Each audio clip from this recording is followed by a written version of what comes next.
Claire Bennett stood in front of the mirror, smoothing the soft blue fabric of her dress. It was the same dress she had worn to the harvest dance 3 years ago, the year Daniel had asked her to save him the last dance. Tonight, she hoped, would feel just as special. She was 42 years old, but tonight she felt like a young woman again, nervous and hopeful, waiting for the night to begin. The town of Millbrook was small, the kind of place where everyone knew everyone else's name, and where the yearly harvest dance was the biggest event of the season. It was held in the old community hall, a wooden building with tall windows and a wide dance floor that had seen 50 years of weddings, birthdays, and celebrations. String lights hung from the ceiling beams, and the smell of cider and fresh bread drifted from the food tables near the entrance. Claire had been married to Daniel Bennett for 15 years. They had built a life together on the edge of town, in a house with a wide porch and a garden that Claire tended every spring. They had no children, but they had Beau, a golden retriever, who had been part of their family for almost a decade. Beau was getting old now, his muzzle turning gray, but he still greeted Claire every morning with the same joyful bark he'd had as a puppy. Lately, though, something had felt different. Daniel had been quieter than usual. He came home late from work more often, and when Claire asked him about his day, his answers were short and distant. She told herself it was stress from his job. She told herself many things, because it was easier than facing the truth that had been sitting quietly in the back of her mind for months.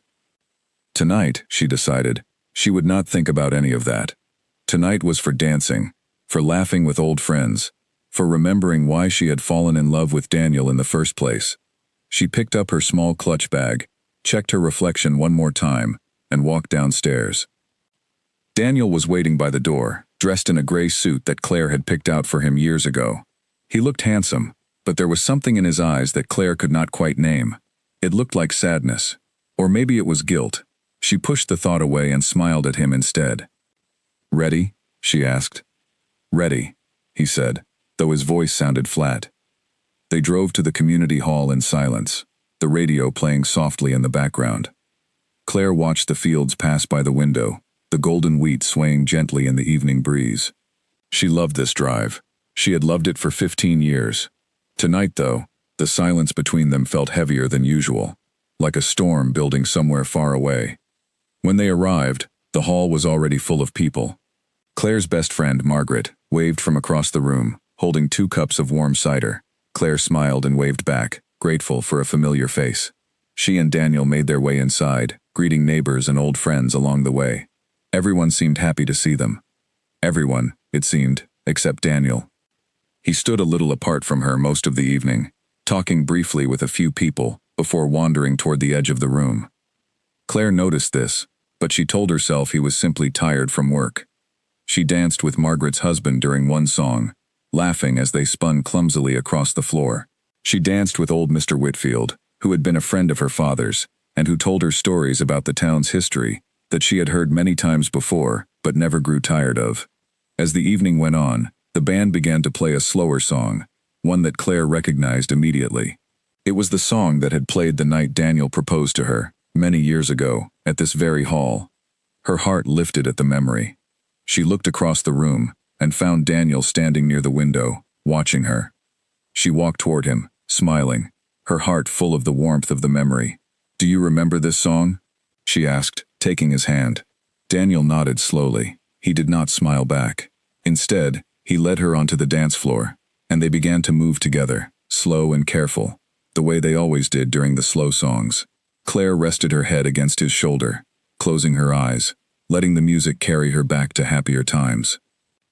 But something felt wrong. Daniel's body was stiff beneath her hands. His steps were mechanical, as though he were counting them in his head instead of feeling the music. Claire opened her eyes and looked up at him, and what she saw made her breath catch in her throat. His eyes were wet. "Daniel," she whispered, "what's wrong?" He did not answer right away. The music continued around them, the other couples swaying gently under the string lights, laughing softly, lost in their own moments. But for Claire, the world had suddenly gone very quiet, as though someone had turned down the volume on everything, except the sound of her own heartbeat. "Claire," Daniel said finally, his voice low, meant only for her, "I need to tell you something." "Can it wait?" she asked, though she already knew, somehow, that it could not. He shook his head. I've been trying to find the right time. There is no right time. I don't think I can wait any longer. Claire's hands slipped from his shoulders. The music still played, but they had stopped moving now, standing still in the middle of the dance floor, while other couples swirled gently around them. Our union is over, Daniel said quietly. I'm sorry, Claire. I can't keep pretending things are fine. For a moment, Claire could not speak. The words did not seem real. They floated in the air between them, strange and impossible, like something from a dream she would wake up from at any second. She waited for the world to make sense again. It did not. What are you talking about? She finally managed to say, though her voice sounded far away, as though it belonged to someone else. I mean our marriage, Daniel said. It's over. I should have told you sooner. I'm sorry I chose tonight, of all nights, but I couldn't hold it in anymore. Around them, the music continued. A few couples nearby had noticed something was wrong and had slowed their own dancing, casting curious glances in Claire and Daniel's direction. Claire felt her face grow hot with embarrassment, but the shame was distant compared to the shock that had settled deep in her chest. 15 years, she whispered. 15 years, Daniel, and you choose to tell me this here, now? I know, he said. I know how this looks. I'm not proud of it. Is there someone else? The question left her mouth before she had even decided to ask it. She had not planned to ask. She had not wanted to know the answer. But now that the words were out, she needed to hear the truth, no matter how much it might hurt. Daniel's silence answered the question before he spoke a single word. Yes, he admitted quietly. Her name is Susan. I didn't plan for this to happen, Claire. It just did. The song ended. The band began another, faster this time, and couples around them began to move again, laughing, spinning, unaware of the quiet disaster unfolding in their midst. Claire stood frozen, staring at the man she had loved for 15 years, trying to understand how the ground beneath her feet had shifted so suddenly, so completely, without any warning at all. How long? She asked. 6 months, Daniel said. 6 months. Claire thought back over the past half year, searching her memory for signs she must have missed. The late nights at work, the distant conversations, the way he had stopped reaching for her hand during their evening walks. It had all been there, she realized now, quiet clues scattered across the months, and she had ignored every single one of them because she had not wanted to see the truth. I need some air, Claire said, and before Daniel could respond, she turned and walked quickly toward the door, pushing past the crowd of dancers, past Margaret's concerned face, past all the familiar faces of a town that suddenly felt like a room full of strangers. Outside, the night air was cool against her skin. She walked to the edge of the parking lot, away from the light spilling out of the hall's windows, and stood there for a long moment, breathing deeply, trying to steady the storm rising inside her chest. She heard footsteps behind her and turned, expecting Daniel, but it was Margaret instead, her friend's face full of worry. Claire, what happened? You look like you've seen a ghost. Claire opened her mouth to explain, but the words caught in her throat. Instead, tears began to fall, quiet and steady, and Margaret wrapped her arms around her, without needing to hear another word. They stood together in the cool night air, the music from the hall drifting faintly across the parking lot, while Claire's entire world quietly fell apart. He told me our marriage is over, Claire finally whispered into her friend's shoulder, right there, in the middle of the dance floor, like it was nothing. Margaret held her tighter. Oh, Claire, I'm so sorry. There's someone else, Claire added, the words tasting bitter in her mouth. Someone named Susan. 6 months, Margaret. He's been seeing her for 6 months, and I had no idea. Margaret said nothing for a moment, simply holding her friend while she cried. There was nothing to say that could make the pain smaller, and she knew it. Sometimes the kindest thing a friend could do was simply stay close and let the silence hold space for grief. After a while, Claire wiped her eyes and straightened her shoulders. I need to go home, she said. I can't go back in there. Not tonight. I'll drive you, Margaret offered immediately. Claire nodded gratefully, and the two women walked to Margaret's car, leaving the sound of music and laughter behind them. As they drove through the quiet streets of Millbrook, Claire stared out the window, watching the familiar houses and shops pass by, wondering how a town that had always felt so safe could suddenly feel so unfamiliar. When they arrived at the house, Claire saw Beau waiting at the front window, his tail wagging at the sight of the car pulling into the driveway. She felt a small, unexpected comfort at the sight of him, a reminder that not everything in her life had changed in a single evening. "Do you want me to stay?" Margaret asked, as they walked up to the porch. Claire shook her head. "I think I need to be alone for a bit. But thank you for everything tonight." Margaret squeezed her hand. "Call me if you need anything. Anytime, Claire. I mean it."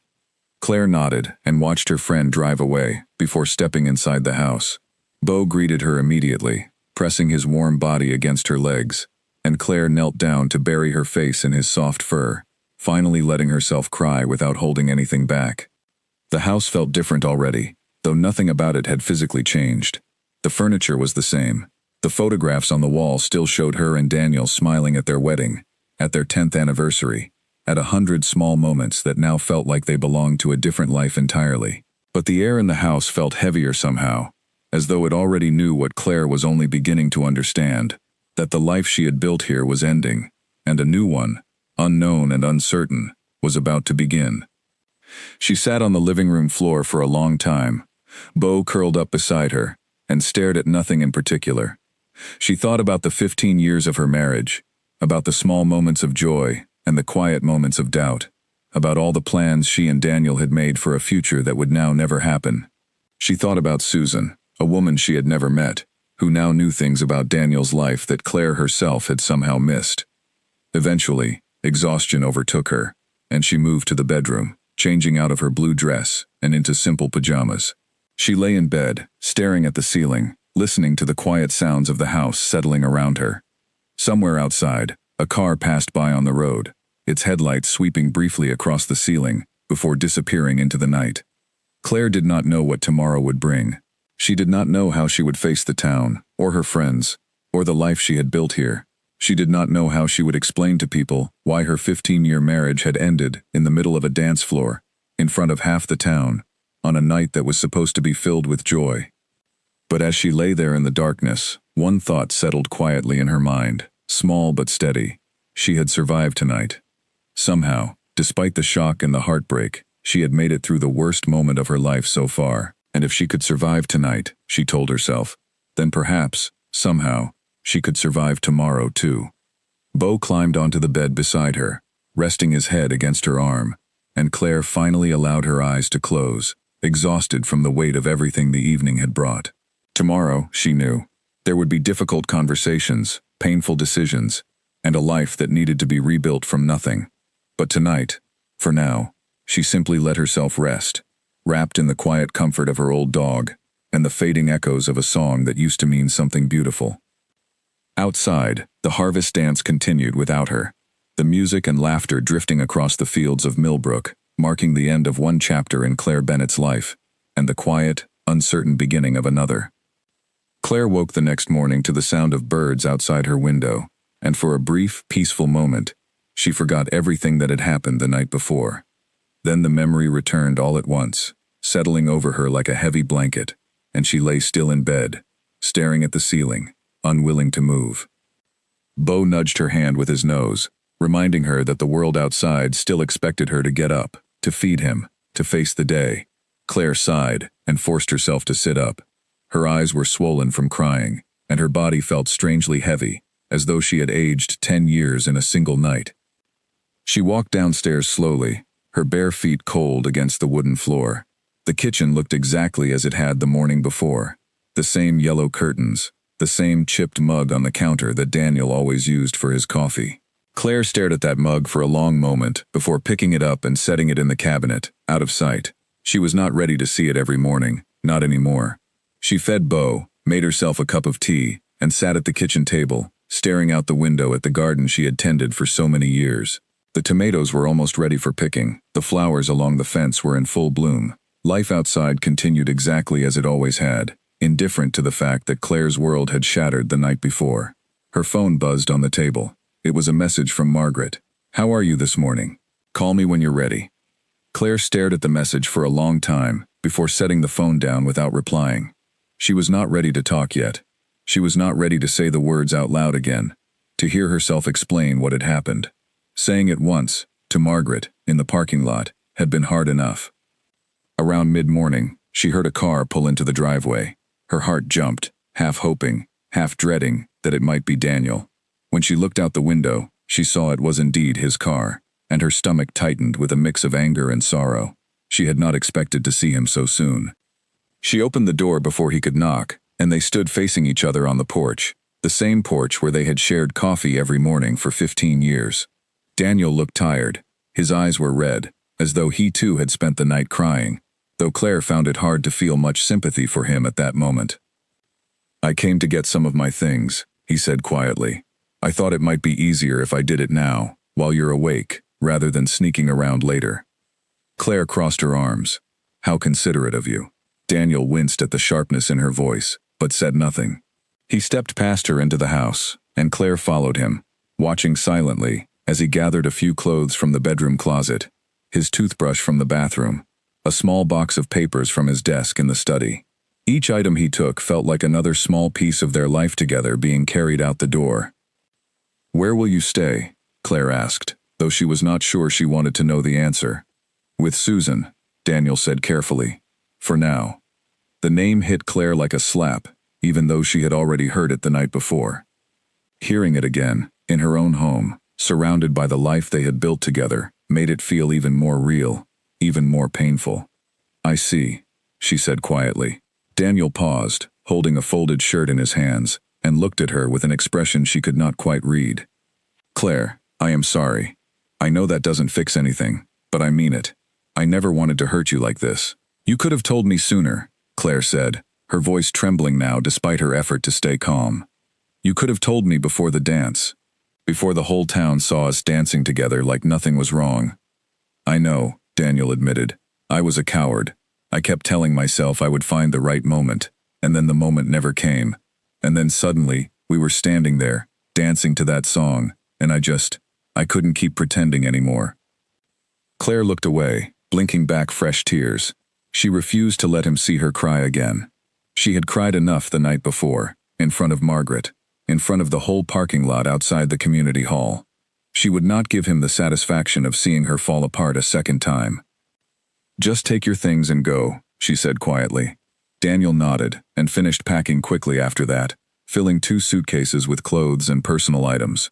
Bo followed him around the house, tail wagging, unaware that anything unusual was happening. When Daniel knelt down to say goodbye to the dog, scratching behind his ears one last time, Claire felt something twist painfully in her chest. "Take care of him," Daniel said, standing up and looking at Claire. "He's always been closer to you anyway." Claire wanted to say something sharp in response, something about how Daniel had no right to decide anything about Bo now, but she held her tongue. There would be time for that conversation later. For now, she simply wanted him out of her house. She walked him to the door and watched as he loaded the suitcases into his car. Before he drove away, he turned back toward her one last time. "I'll call you about the rest of the arrangements," he said. "The house, the finances, all of it. We'll need to figure things out." Claire nodded stiffly and closed the door before he had even started the car. She leaned her back against the door, closing her eyes, and let herself breathe for the first time since he had arrived. The house felt even emptier now, though physically nothing much had changed.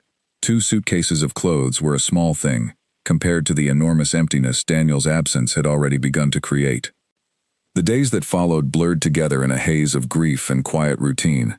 Claire went through the motions of daily life, feeding Bo, tending the garden, washing dishes, but everything felt distant, as though she were watching herself from far away. She barely ate. She barely slept.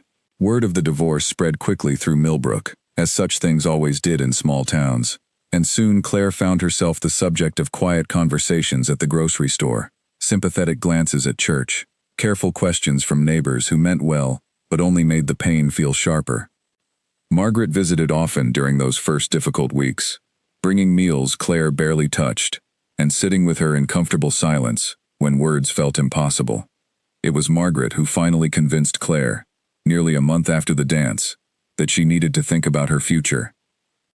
"You can't just sit in this house forever," Margaret said gently one afternoon, as they sat together on the porch, watching Bo chase a butterfly across the yard. "I know it's hard. I know you're hurting. But at some point, You have to think about what comes next. I don't even know where to start, Claire admitted. Daniel handled most of our finances. I haven't worked in years, not since I helped run his father's shop, and that closed down ages ago. I don't even know what I'm qualified to do anymore. You're qualified for plenty, Margaret said firmly. You ran that shop for years. You managed the books, handled customers, organized everything. That's real experience, Claire, whether you see it that way or not. Claire sighed, unconvinced. The idea of starting over, of building a new life from nothing at 42 years old, felt overwhelming. But she also knew Margaret was right. She could not simply sit in this house forever, waiting for a life that no longer existed to somehow return. A week later, flipping through the local newspaper, Claire noticed a small advertisement for a position at Hartwell Recruitment, a small employment agency that had opened in town a few years earlier. They were looking for an office assistant, someone organized and good with people. Claire stared at the advertisement for a long time, before finally, almost impulsively, deciding to apply. She spent an entire evening writing and rewriting her application, trying to make her years of experience at the family shop sound impressive on paper. It felt strange, putting her life into a few short paragraphs, trying to convince a stranger that she was capable of something new. But by the end of the night, she had something she was willing to send. The response came faster than she expected. Just 3 days later, she received a call inviting her for an interview. Claire sat in her kitchen after hanging up the phone, her heart pounding with a mixture of excitement and fear she had not felt in years. It had been so long since anything in her life had felt like a new beginning, rather than an ending. She spent the days before the interview, preparing carefully, ironing her best blouse, practicing answers to questions she imagined might be asked, trying to remember how to present herself as someone capable and confident, rather than someone whose life had just fallen apart in front of the entire town. On the morning of the interview, Claire stood in front of her mirror, smoothing her blouse, just as she had smoothed her dress the night of the dance, though this time, for a very different reason. She looked at her reflection and took a deep breath, reminding herself that whatever happened today, she was taking a step forward, however small, however uncertain. The office of Hartwell Recruitment was small but tidy, tucked between a bakery and a hardware store on Main Street. Claire arrived 10 minutes early, her hands slightly trembling as she opened the door and stepped inside. A young receptionist greeted her warmly and led her to a small office in the back, where a woman named Diane Hartwell, the owner of the agency, sat behind a cluttered desk.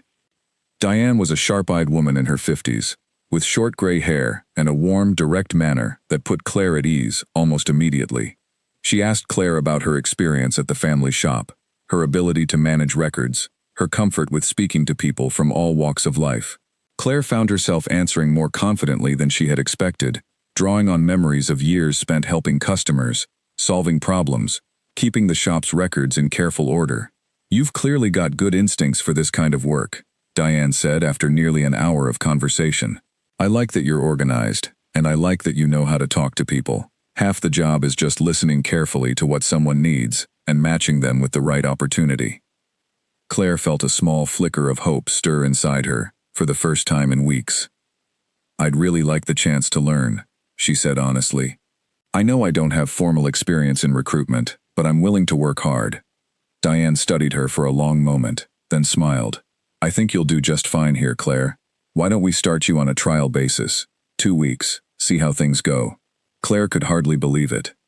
She thanked Diane warmly, shook her hand, and left the office feeling lighter than she had in weeks.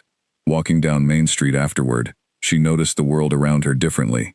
The bright autumn leaves on the trees, the friendly wave of a shopkeeper she passed, the simple pleasure of sunlight on her face.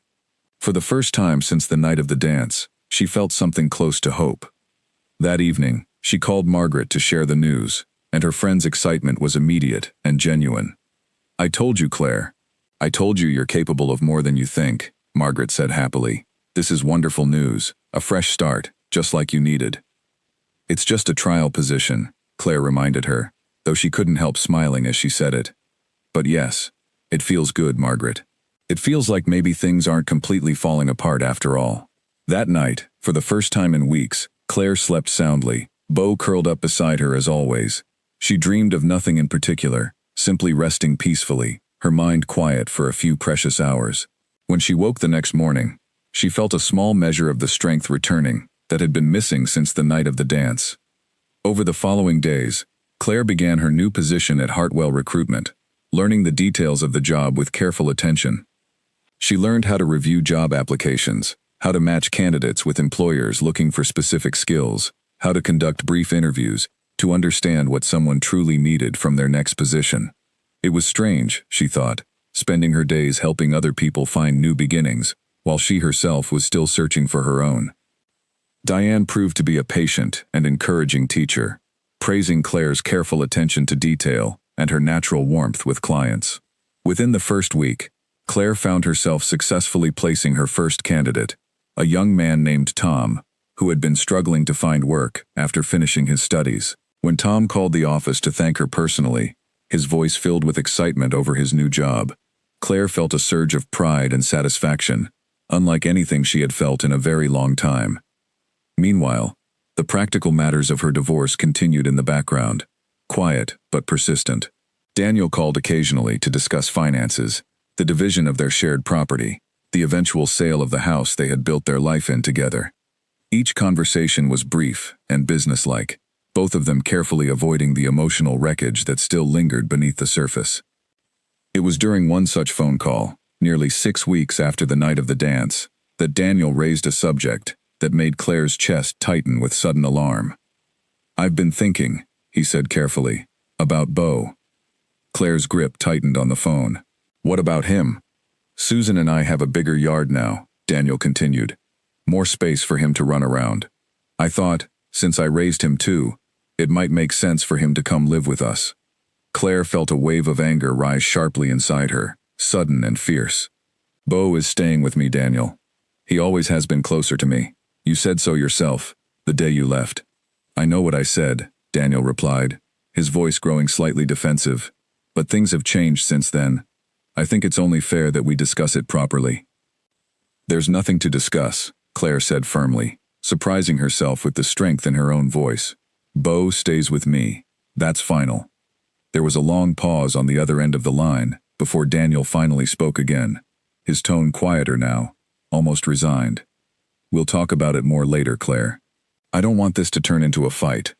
But as Claire hung up the phone that evening, staring across the kitchen at Beau, who lay peacefully by the fireplace, unaware of the storm quietly building around him, she knew with absolute certainty that this was a fight she was fully prepared to have. Beau was not simply a pet to her anymore. He had become, in the quiet weeks since the dance, one of the last steady pieces of the life she was determined to hold on to, and she would not let him go without a fight. The weeks after Daniel's phone call about Beau passed in a strange rhythm of ordinary days and quiet worry.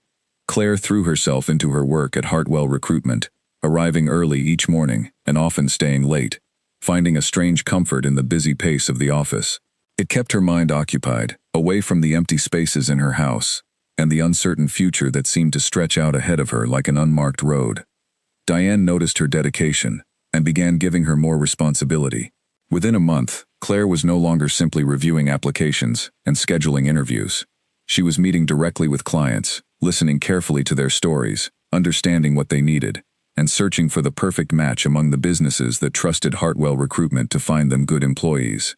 She discovered, to her own surprise, that she had a talent for it.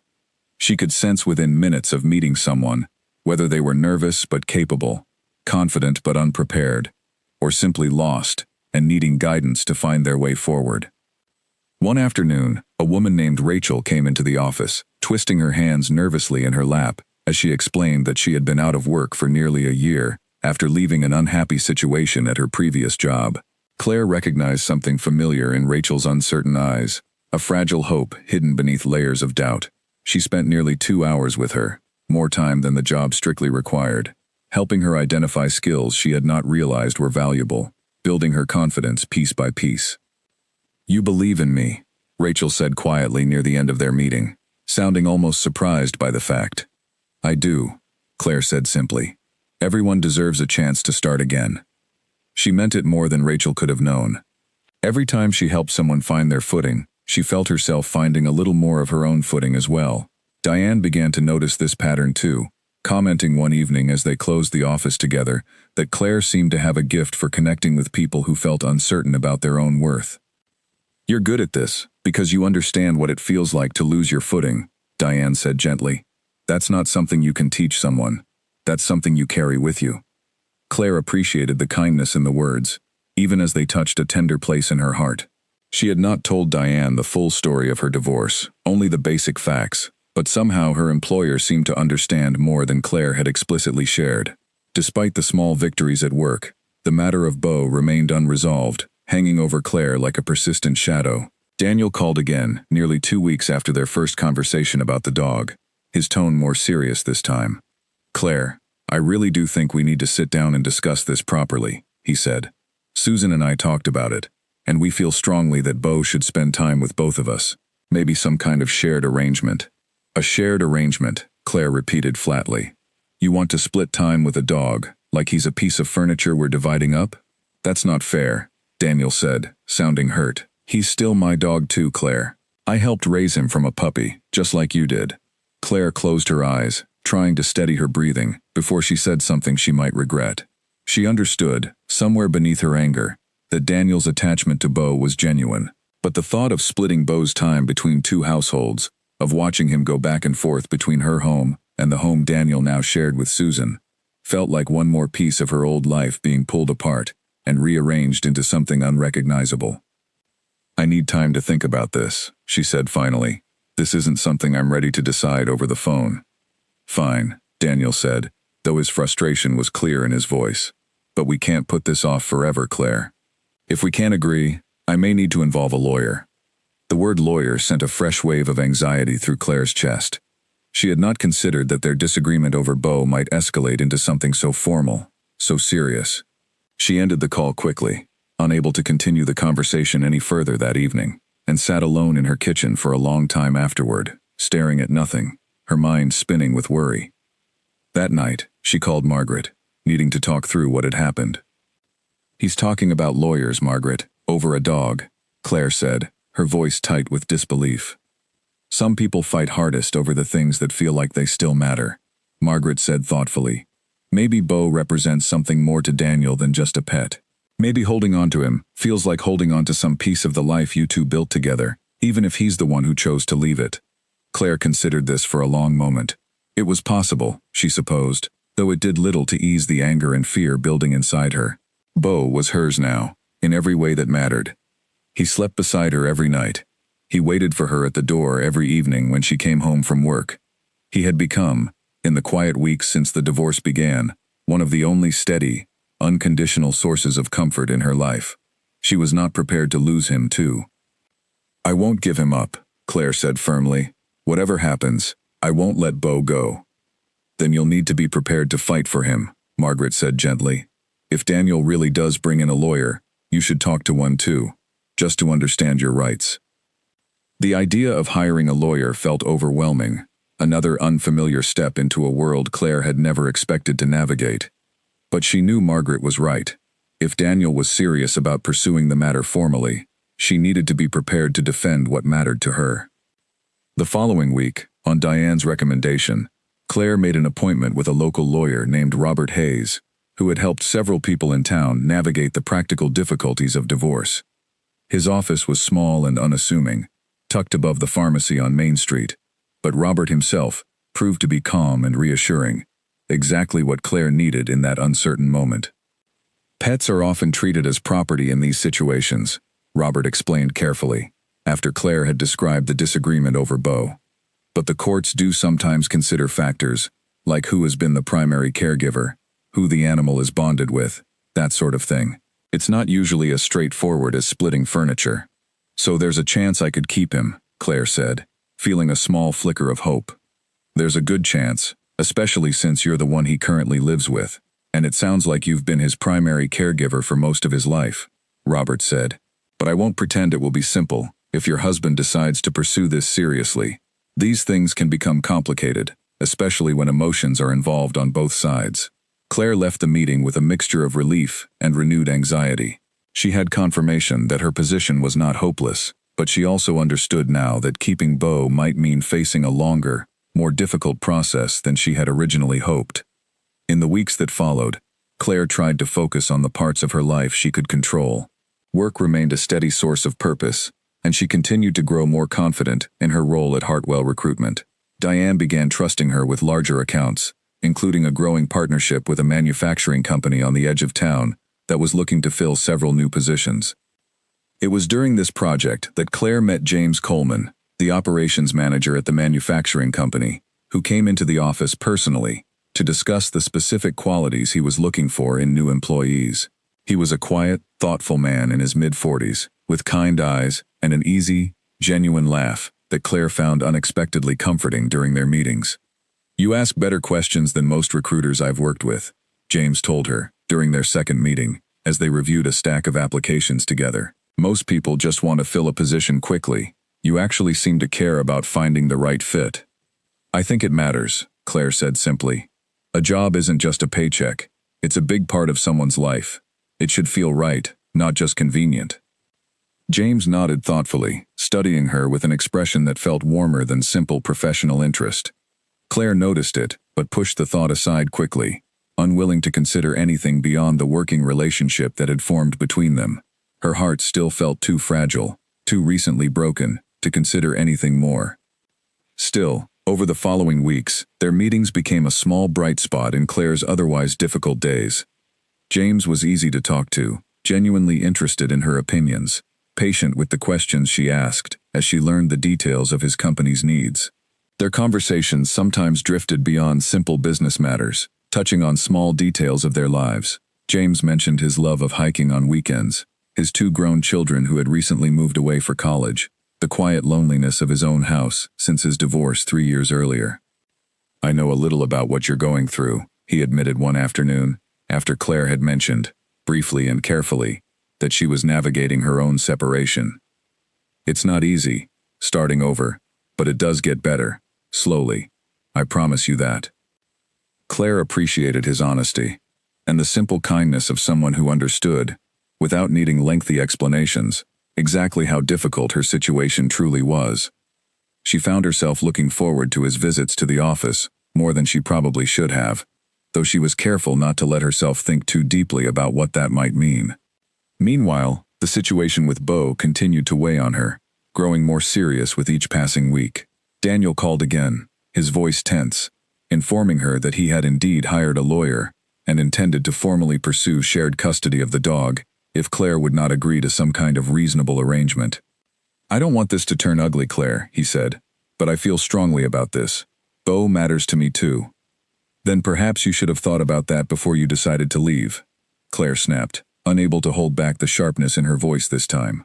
"You don't get to walk away from our marriage and then decide which pieces of our old life you'd like to keep." Daniel was silent for a long moment.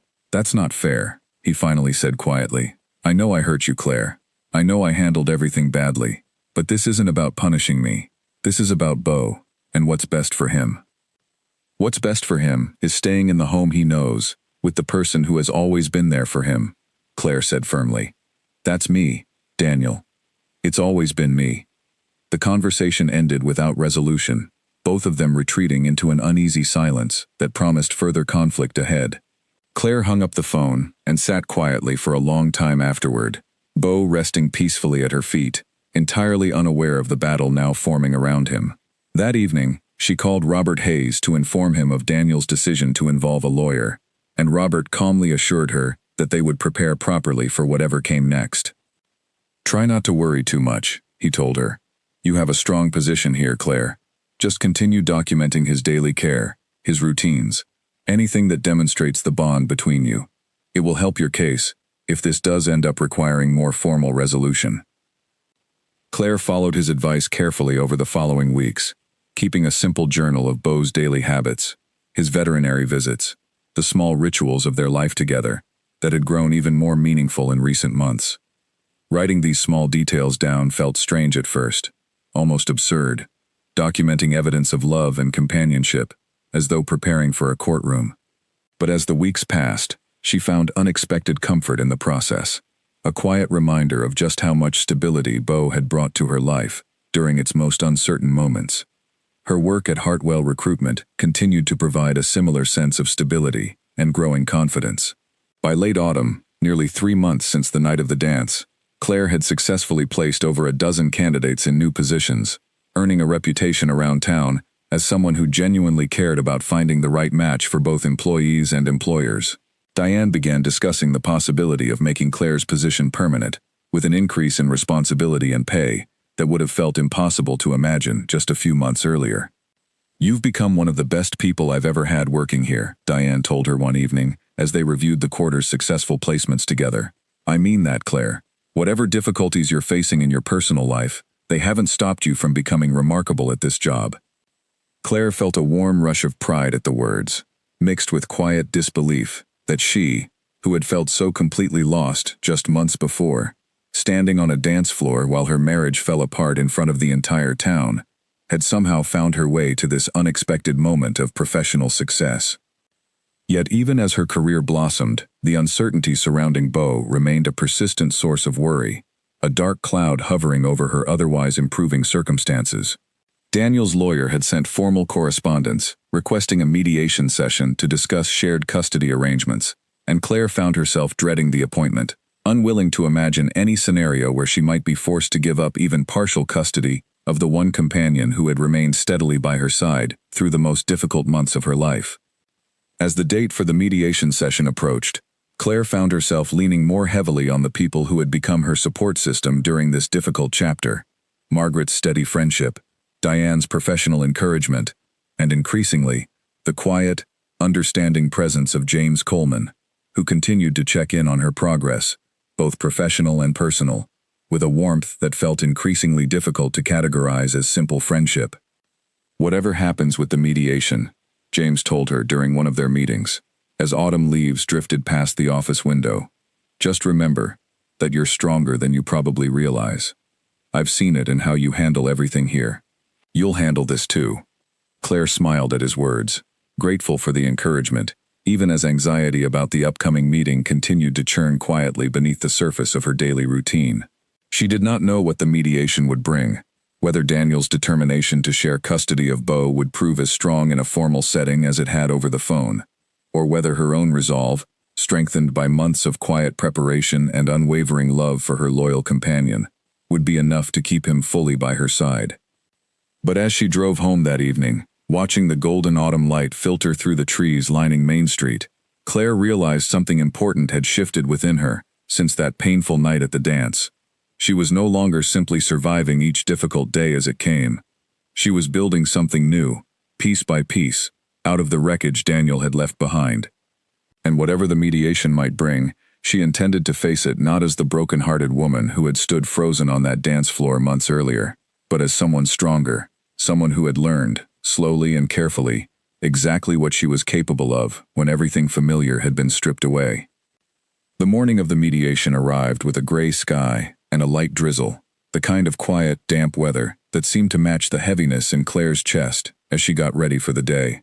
She stood in front of her closet longer than usual, trying to decide what to wear, as though the right blouse might somehow help her feel more prepared for what lay ahead. She finally chose a simple navy dress, professional but not overly formal, and stood in front of the mirror, taking slow, steady breaths. Beau watched her from his bed near the window, his tail thumping softly against the floor whenever she glanced his way. She knelt down beside him before leaving, scratching behind his ears the way he loved, and rested her forehead gently against his for a long moment. "I'm doing this for you," she whispered. "I promise." The mediation was scheduled to take place at Robert Hayes's office, a neutral location he had suggested to avoid the tension of meeting, at either the courthouse or anywhere connected to Daniel's new life with Susan. Claire arrived 15 minutes early, her hands cold despite the warmth of the small waiting room, and sat quietly flipping through a magazine without absorbing a single word on the pages. Robert greeted her warmly when he emerged from his office. "You look ready," he said, offering an encouraging smile. "Remember, this is simply a conversation. Nothing gets decided today unless you agree to it." Claire nodded, grateful for his steady presence, and followed him into the small conference room where the mediation would take place. A few minutes later, Daniel arrived with his lawyer, a tall, serious-looking man named Gregory Simmons. Claire had not seen Daniel in several weeks, and she was surprised by how unfamiliar he looked to her now, dressed in an unfamiliar suit, his hair slightly different, as though he had already begun transforming into someone else entirely, someone she no longer fully recognized. They sat across from each other at the conference table, lawyers on either side, a neutral mediator named Patricia Owens, seated at the head of the table to guide the discussion. Patricia was a calm, professional woman who explained the process clearly before they began, emphasizing that mediation was meant to help both parties reach an agreement without the added stress and expense of a courtroom battle. Let's start with each of you explaining, in your own words, what outcome you're hoping for, Patricia said, looking between Claire and Daniel. Daniel spoke first, his voice measured and careful, clearly rehearsed. I'd like to propose a shared arrangement. Beau could spend alternating weeks between our two households. I still love him, and I think he'd benefit from maintaining a relationship with both of us. Claire felt her chest tighten as she listened, but she reminded herself of Robert's advice from their earlier meetings. Stay calm, stay factual. Let her case speak through evidence rather than emotion. I understand that you care about Beau, Claire said carefully, when it was her turn to speak. But an arrangement like that would be disruptive to him. He's 9 years old now. Older dogs thrive on routine and stability, not constant change. I've been his primary caregiver throughout our marriage, and especially since the separation. I don't think moving him back and forth between homes would be in his best interest. Gregory Simmons interjected smoothly. With respect, Mrs. Bennett, my client contributed equally to raising this dog during the marriage. Walks, veterinary visits, feeding schedules. These responsibilities were shared, were they not? Claire hesitated, unwilling to lie but equally unwilling to concede more ground than necessary. Daniel was involved, yes, especially in the early years. But over the past several years, as his work schedule became busier, the daily care fell primarily to me. I'm the one who takes him to his veterinary appointments now. I'm the one who manages his medication for his joints. I'm the one he depends on every single day. Robert Hayes nodded supportively and slid a folder across the table. We've prepared documentation showing Beau's veterinary records over the past 2 years, all scheduled and attended by Claire. We've also included a log of his daily routine since the separation, demonstrating the consistency and stability she has provided during this transition. Patricia reviewed the documents carefully, along with Gregory and Daniel, the room falling silent except for the soft rustle of papers. Claire watched Daniel's face as he read through the records, noticing a flicker of something uncertain cross his expression. Perhaps guilt, perhaps simple recognition of how much of Beau's daily life he had genuinely missed in recent years.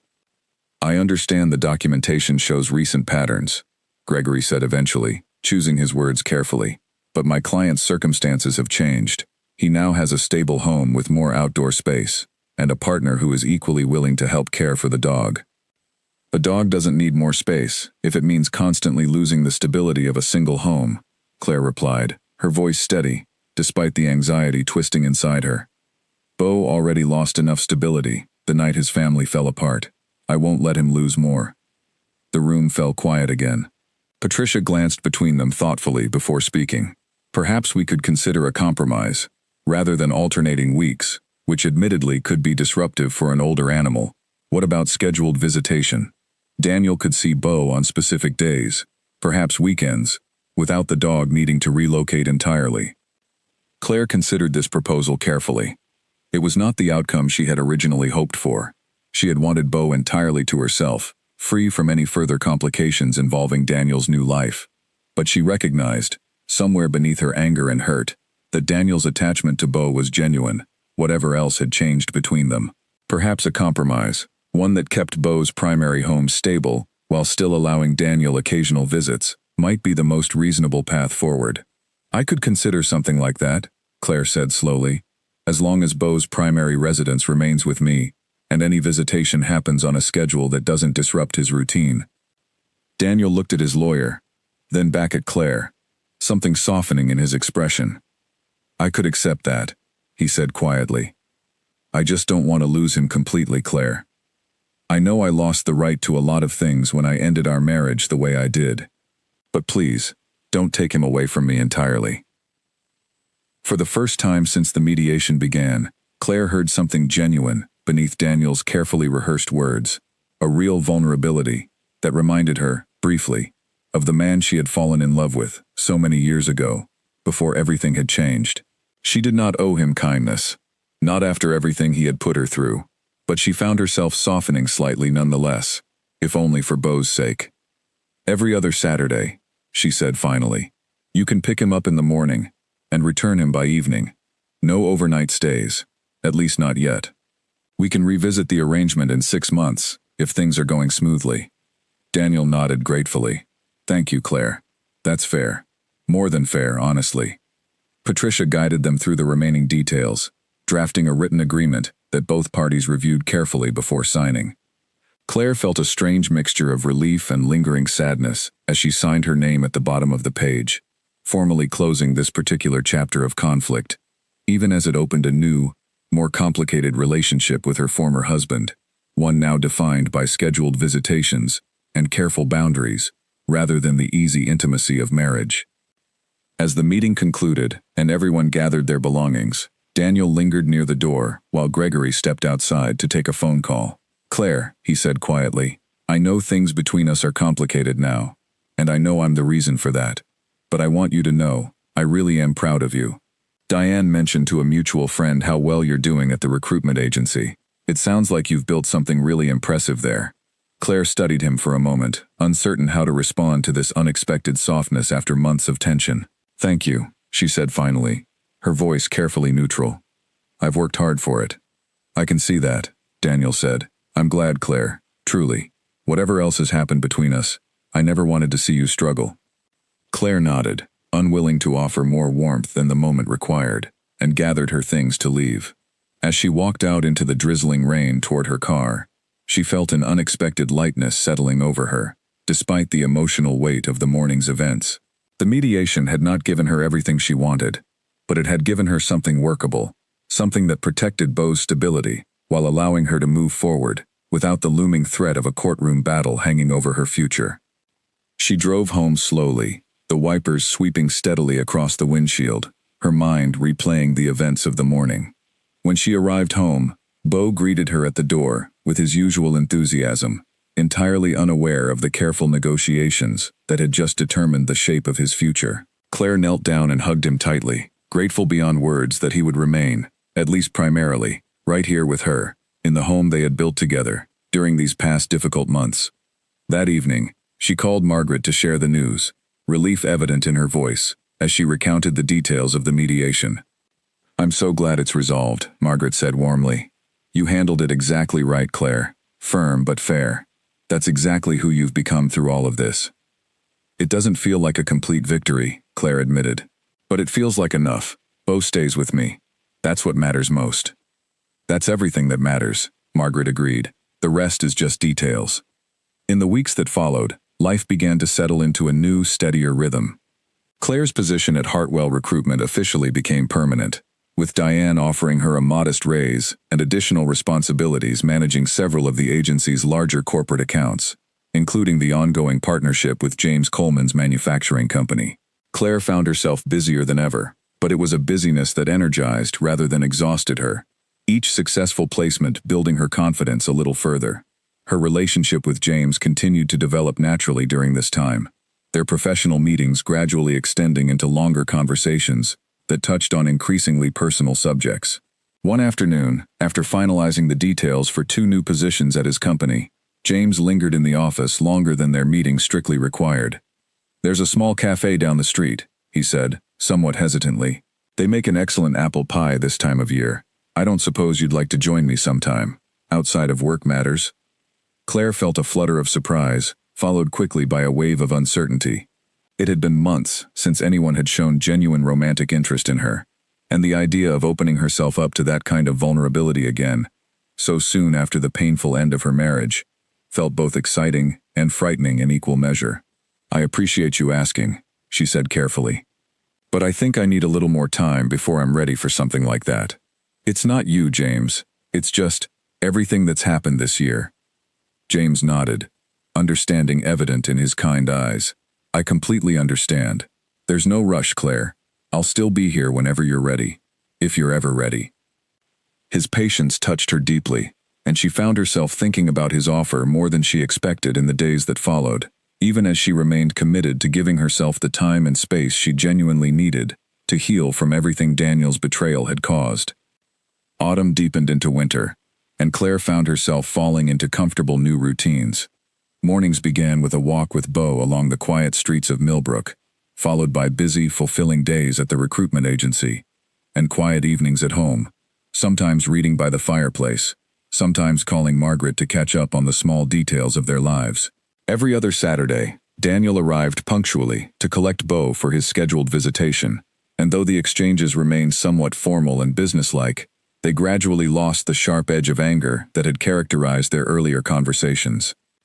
During one such exchange in early December, as snow began to dust the rooftops of Millbrook, Daniel mentioned, almost casually, that he and Susan had decided to get married in the spring. Claire felt a complicated rush of emotions at the news, a lingering echo of hurt, mixed unexpectedly with something closer to relief, as though this final piece of information helped close a door she had been struggling to fully shut on her own. "I hope you're happy," she said, and found, to her own surprise, that she genuinely meant it. "Thank you, Claire," Daniel said quietly. "I mean that. And I hope you find happiness too, whatever that looks like for you." As she watched his car pull away with Beau settled happily in the back seat for his scheduled visit, Claire stood on her porch for a long moment, breathing in the crisp winter air, reflecting on how far she had come since that devastating night at the harvest dance. She was no longer the woman who had stood frozen on the dance floor, her entire world collapsing around her in front of the whole town. She had built something new from the wreckage, a career she was proud of, a stronger sense of her own capabilities, a peaceful arrangement that protected the one companion who had remained steadily by her side through it all. There was still healing left to do, she knew. The wound Daniel's betrayal had left behind would take more than a few months to fully close. But standing there in the quiet winter morning, watching the snow begin to fall gently over Millbrook, Claire felt something she had not truly felt since before that terrible night in the community hall. A genuine, steady sense of hope for whatever chapter of her life might come next. Winter settled fully over Millbrook by the middle of December, blanketing the town in a soft layer of white that made everything look, for a little while at least, peaceful and new. Claire found herself enjoying the season more than she had expected, taking quiet pleasure in the simple rituals it brought. Hot tea in the mornings before work, the crunch of snow beneath her boots as she walked Beau along familiar streets, the warm glow of string lights appearing in shop windows along Main Street. At Hartwell Recruitment, business had grown steadily busier as several local companies rushed to fill positions before the new year. Claire found herself working longer hours, but she welcomed the challenge, discovering a genuine satisfaction in juggling multiple projects at once. Diane had begun trusting her with even greater responsibility, including the task of training a new employee, a recent college graduate named Emily who reminded Claire, in certain quiet moments, of her own uncertain beginnings just months earlier. "You're a natural teacher," Diane observed one afternoon, watching Claire patiently walk Emily through the process of reviewing a stack of applications. "I don't think I've ever seen someone pick up this job as quickly as you have." "I had good guidance," Claire replied, smiling. "I'm just trying to pass along what you taught me." Diane studied her for a moment, something thoughtful in her expression. "I've been thinking about expanding the agency next year. Opening a second office, maybe in Fairview, since we've been getting more inquiries from businesses out that way. I'd want someone I trust running it, someone capable of managing things independently." Claire's heart skipped slightly at the implication behind Diane's words. "Are you saying what I think you're saying?" "I'm saying I think you could run that office beautifully, if you were interested," Diane said. "It wouldn't happen until spring, at the earliest, but I wanted to plant the idea now, let you sit with it." Claire left work that evening with her mind spinning, turning the possibility over again and again as she walked home through the softly falling snow. Just months earlier, she had felt completely lost, uncertain of her own worth outside the identity she had built as Daniel's wife. Now, here she was, being offered the chance to lead an entire office, to build something that was entirely her own, shaped by her own hard work and capability, rather than anyone else's expectations. She shared the news with Margaret that evening over dinner, unable to contain her excitement, despite the uncertainty still tangled up within it. "Claire," That's incredible, Margaret said, reaching across the table to squeeze her hand. Running your own office. Can you imagine that? Even 6 months ago. I couldn't have imagined any of this 6 months ago, Claire admitted. Sometimes I still feel like I'm going to wake up and find myself back in that moment on the dance floor, like none of the progress since then actually happened. But it did happen, Margaret said firmly. Every bit of it. You built this yourself, Claire. Don't ever doubt that. Claire nodded, letting the words settle into her heart, trying to fully believe them. It was still difficult, sometimes, to separate the woman she had become from the version of herself that had once defined her worth entirely through her marriage. But moments like this, sitting with a friend who believed in her completely, made the growth feel a little more real, a little more permanent. The following week brought the office's small holiday gathering, an informal event Diane organized each year for her small team, and a handful of trusted business partners. Claire had not expected James Coleman to attend, given that he was technically a client rather than a colleague, but Diane had grown close to him over the months of their successful partnership and extended a personal invitation. Claire noticed him the moment he walked through the door, dressed casually in a green sweater that suited him far better than his usual business attire. He caught her eye across the room and smiled warmly, making his way over once he had greeted Diane and a few of the other guests. I wasn't expecting to see you here, Claire said, feeling an unexpected flutter of nervousness she hadn't experienced in months. Diane invited me, James said, though I'll admit, I was hoping you might be here too. Claire felt her cheeks warm slightly at his words, and she found herself smiling, despite the flicker of uncertainty still lingering beneath her growing feelings for him. They spent much of the evening together, talking easily about everything and nothing. His upcoming holiday plans with his children, her small tradition of decorating Beau with a festive red bandana each December, the various successful placements they had accomplished together over the past several months. As the evening wound down, and guests began gathering their coats, James walked Claire to her car, the cold winter air sharp and clear around them, stars scattered brightly across the dark sky above Millbrook. I meant what I said before, James said quietly, as they stood beside her car. About the cafe, about wanting to spend time with you outside of work. I know you needed space back then, and I respected that, but I wanted you to know the offer still stands, whenever you're ready. Claire looked at him carefully, weighing the familiar mixture of hope and fear that still lingered whenever she considered opening her heart again. But something had shifted within her over the past few months, she realized. The fear no longer felt quite as overwhelming as it once had. The growth she had built for herself, piece by piece, had given her a stronger foundation to stand on, one that no longer depended entirely on someone else's affection to feel secure. I think, she said slowly, I might actually be ready now. James's face broke into a genuine smile, warm and unguarded. Then how about this Saturday? There's a small gathering downtown, the annual lighting of the town tree. I hear the hot cider is excellent. I'd like that, Claire said, and found, to her quiet surprise, that she meant it completely. That Saturday arrived with clear skies and a gentle chill in the air, perfect weather for the town's annual tradition. Claire dressed carefully, choosing a warm green coat and taking extra time with her hair, feeling nervous in a way that reminded her, not unpleasantly, of much younger days. James picked her up promptly, greeting Beau warmly at the door before they set off toward the town square together.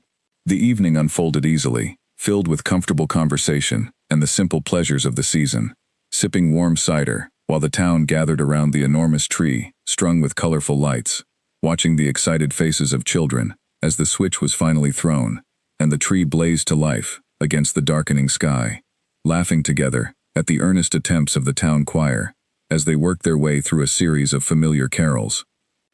This is nice, Claire admitted, as they walked slowly back toward James's car afterward, her breath visible in the cold night air. I'd almost forgotten what it felt like, enjoying an evening like this without any weight hanging over it. You deserve more evenings like this, James said gently. You've been carrying so much this year, Claire. It's good to see you simply enjoying yourself for once.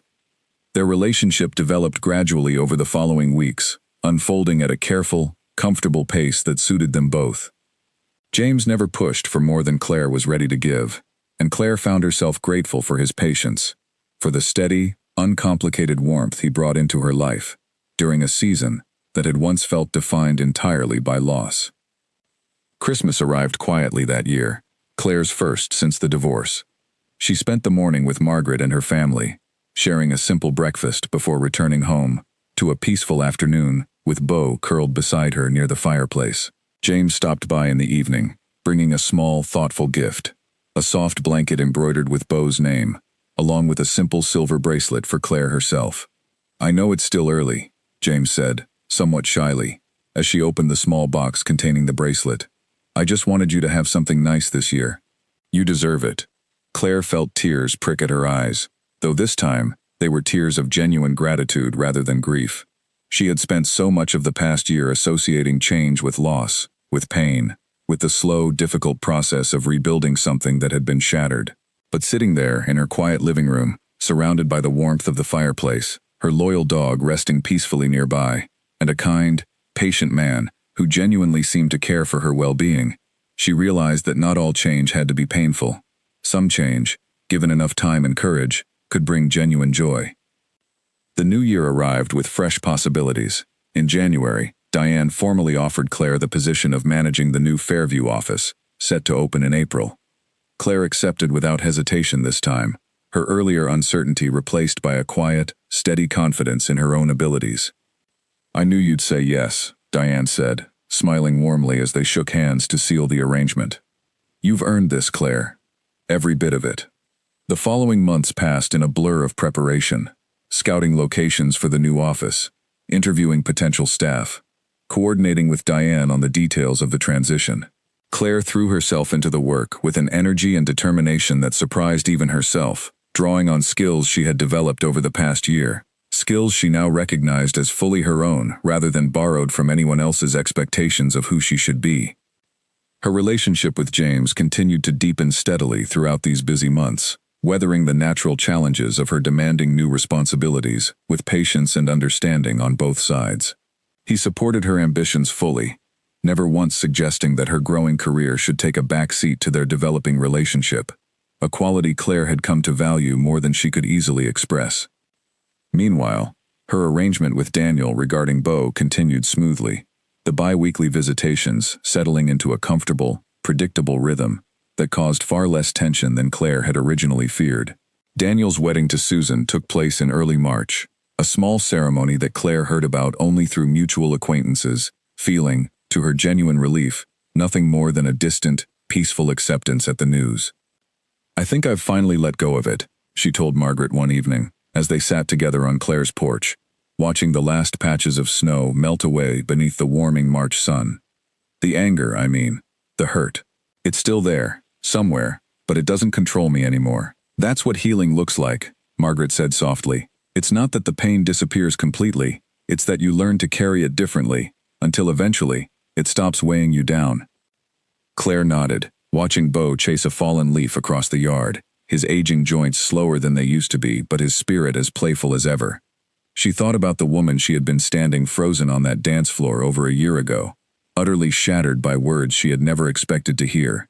She thought about the countless small steps she had taken since then, the job application she had almost talked herself out of sending, the difficult mediation over Beau's custody, the careful, patient process of opening her heart again to James, the quiet confidence she had built through months of hard work at Hartwell Recruitment.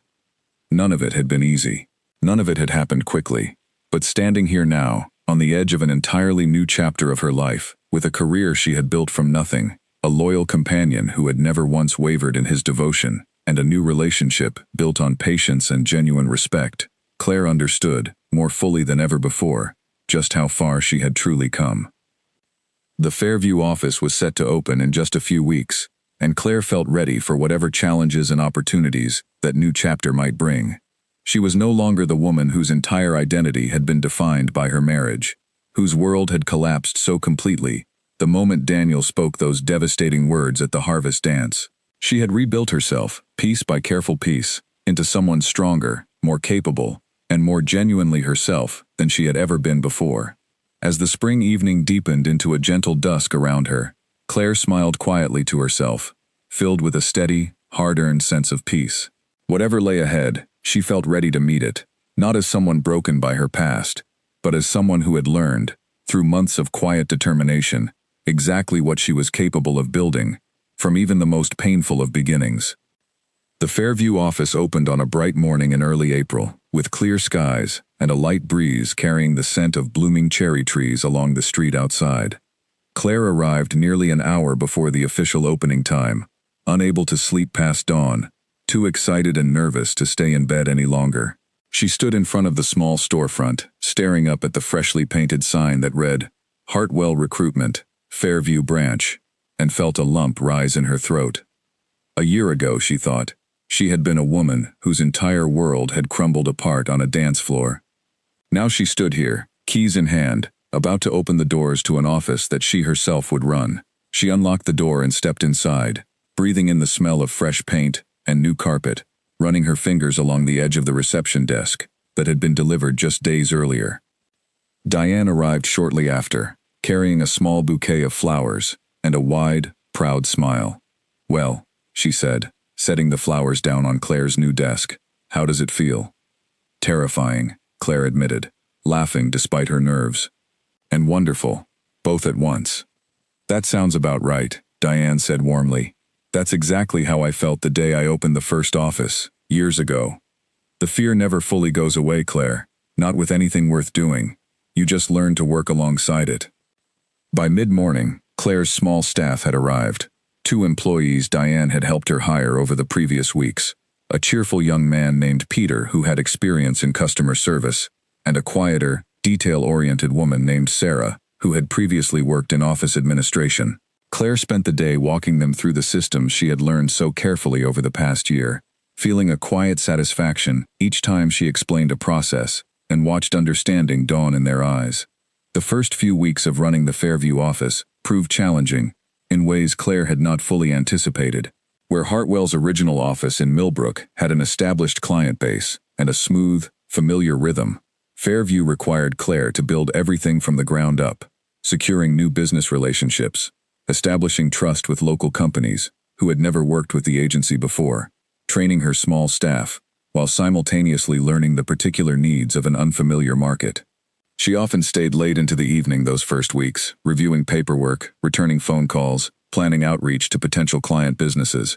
James, understanding the demands of this new chapter in her career, adjusted patiently to the change in her schedule, bringing dinner to the office some evenings so they could at least share a meal together, even as she continued working. "You don't have to do that," Claire told him one evening, touched by the simple gesture as he set a warm container of pasta on her desk. "I want to," James said simply. "Besides, someone needs to make sure you're actually eating, given how hard you've been working lately." Claire smiled, grateful beyond words for the quiet, steady support he offered without ever asking for anything in return. It was so different, she often thought, from the distant, distracted version of partnership she had experienced during the final years of her marriage to Daniel. James's presence in her life felt like a gentle, consistent warmth, rather than something she constantly had to work to hold on to. By the end of April, Claire's persistence began to pay off.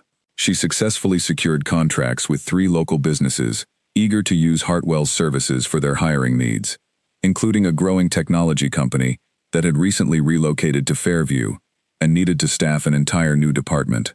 The success brought a renewed sense of confidence, both for Claire personally and for the small team she had built around her. "I told you," Diane said proudly, during one of her regular visits to check on the new office's progress. "I knew you could do this, Claire. Look at what you've built here in just a month." "I couldn't have done it without everything you taught me," Claire said honestly.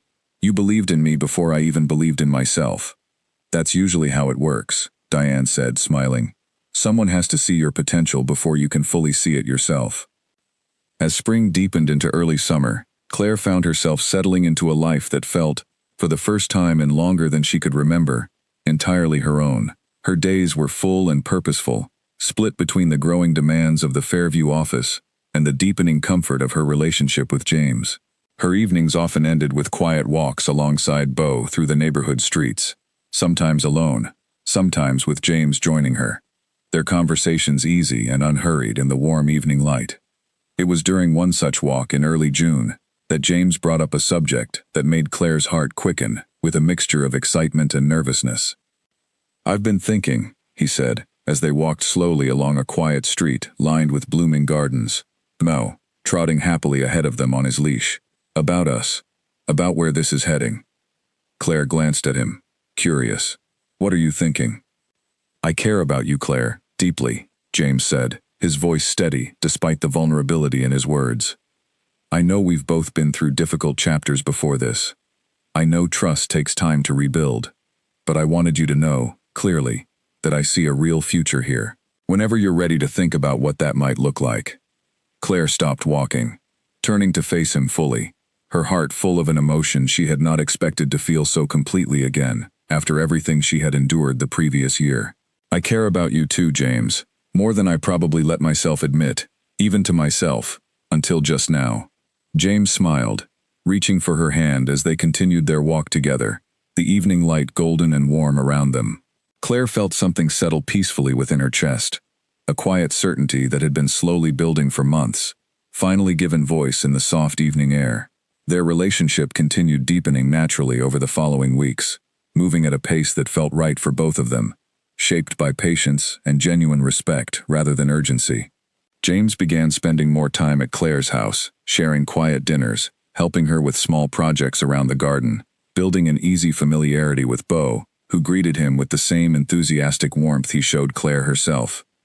Meanwhile, Claire's bi-weekly arrangement with Daniel regarding Beau's visitation continued smoothly, though their interactions remained carefully businesslike, neither of them attempting to rebuild anything beyond simple civility. Daniel mentioned occasionally that Susan was expecting their first child together, news that Claire received with a quiet, surprising sense of peace, rather than any lingering pain. I think I've truly moved past it, she told Margaret one afternoon, as they sat together in Claire's garden, watching Beau doze lazily in a patch of warm sunlight. Daniel and Susan having a baby together. A year ago, that news would have destroyed me.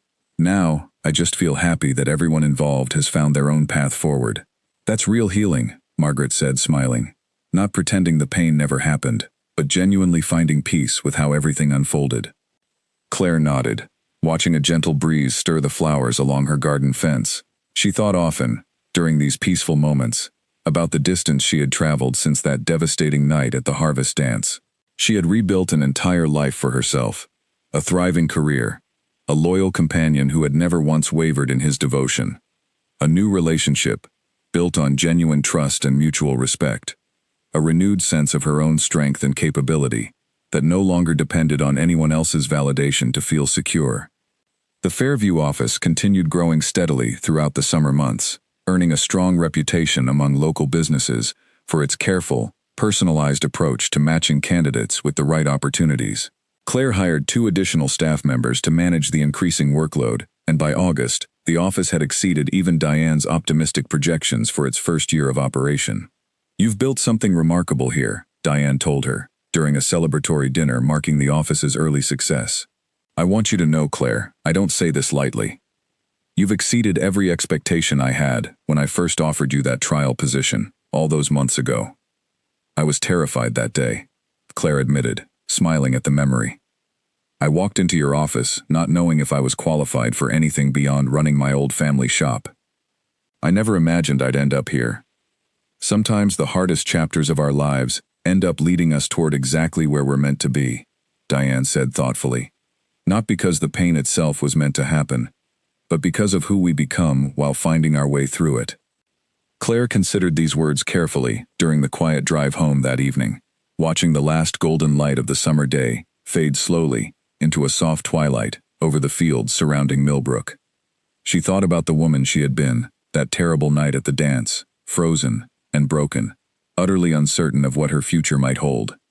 She thought about the countless small steps that had carried her from that painful moment to this one, the courage it had taken to apply for a job she felt unqualified for, the determination it had taken to fight for Beau's custody, the vulnerability it had taken to open her heart again to James after everything Daniel's betrayal had cost her.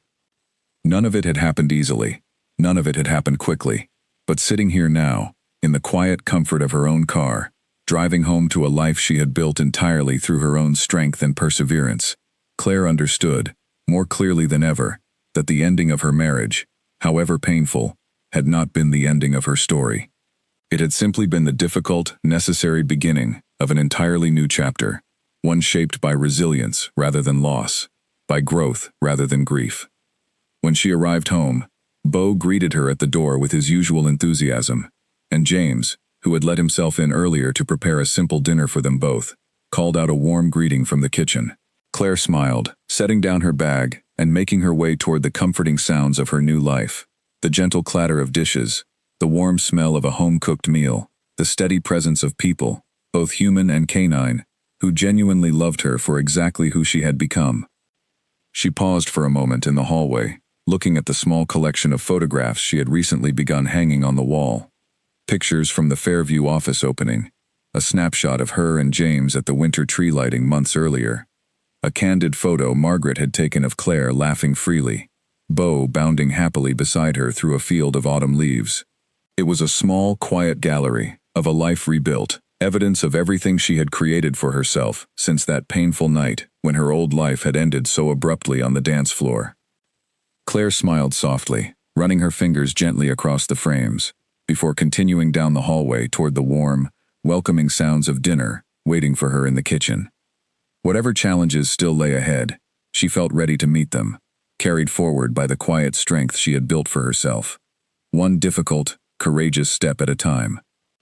Autumn returned to Millbrook and Fairview alike, painting the trees along Main Street in warm shades of amber and gold, marking a full year since the night Claire's marriage had ended, so unexpectedly on the community hall dance floor.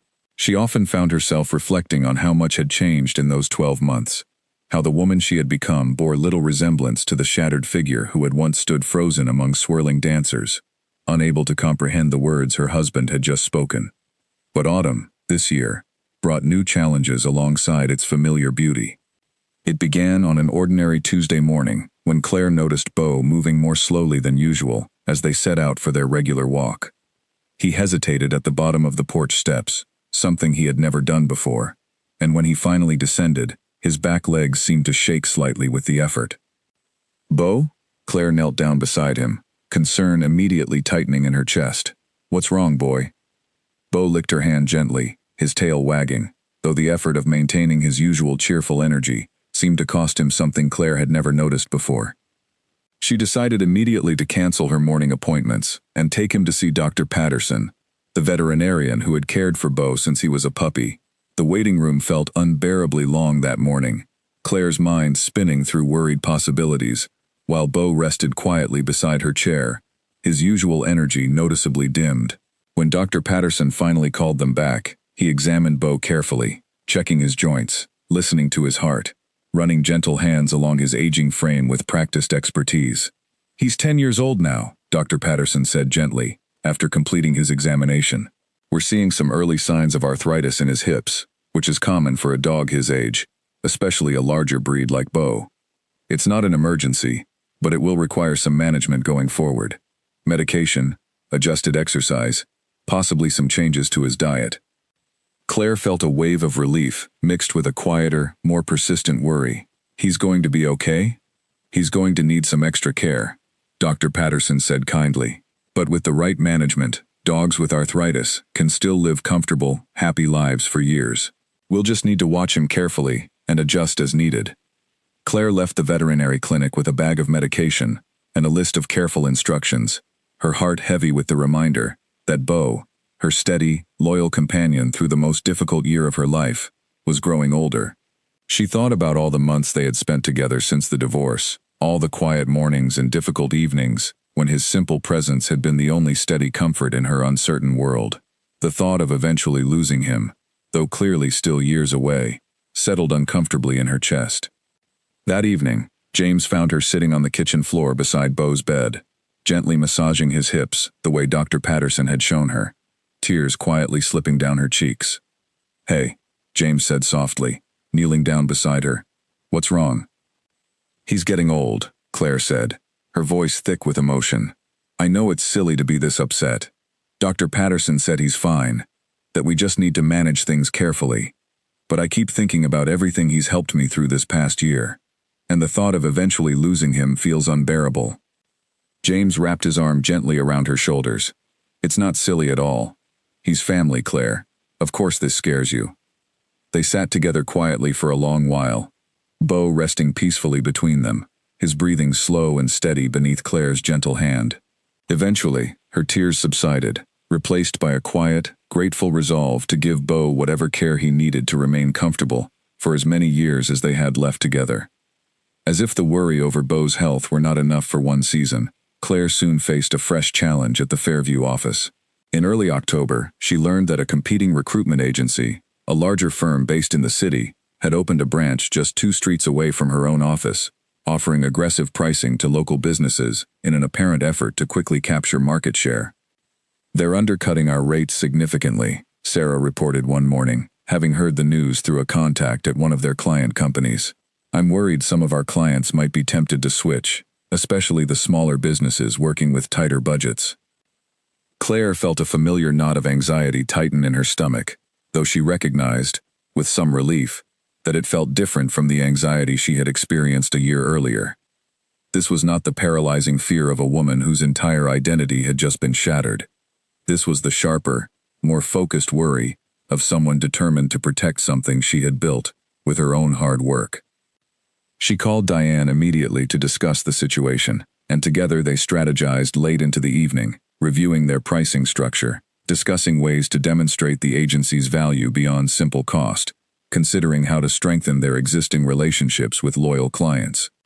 "We can't win a pricing war against a firm with those kinds of resources," Diane said thoughtfully. "But we can win on quality, on genuine relationships, on the kind of personal attention a bigger firm simply can't offer. That's always been our strength, Claire. We just need to make sure our clients understand that value clearly." Claire spent the following weeks working tirelessly to reinforce the agency's relationships with its existing clients, scheduling personal meetings with each business owner to discuss their evolving needs, offering additional support and follow-up services that the competing firm's impersonal approach could not match. She emphasized the careful, individualized attention that had always defined Hartwell Recruitment's reputation, reminding clients of the successful placements the agency had already delivered. It was exhausting work, requiring long hours and constant vigilance, but Claire found herself rising to the challenge with a determination that surprised even her. She was no longer willing to watch something she had built crumble away without a fight, whether that something was her marriage, her custody of Beau, or now, her hard-earned professional success. "You're handling this so well," James told her one evening, as she reviewed client files spread across her kitchen table, Beau resting comfortably nearby, thanks to his new medication regimen. "I don't know many people who could face this many challenges at once, with the kind of steady determination you're showing." "I don't feel steady," Claire admitted honestly. "Most days, I feel like I'm barely keeping everything together." "That's usually what real strength looks like," James said gently. "Not the absence of struggle, but continuing to show up despite it." His words stayed with her through the following weeks, a quiet reminder during moments when exhaustion threatened to overwhelm her determination. She continued meeting with clients, refining her approach, drawing on every skill she had developed over the past year to protect the office she had built from nothing.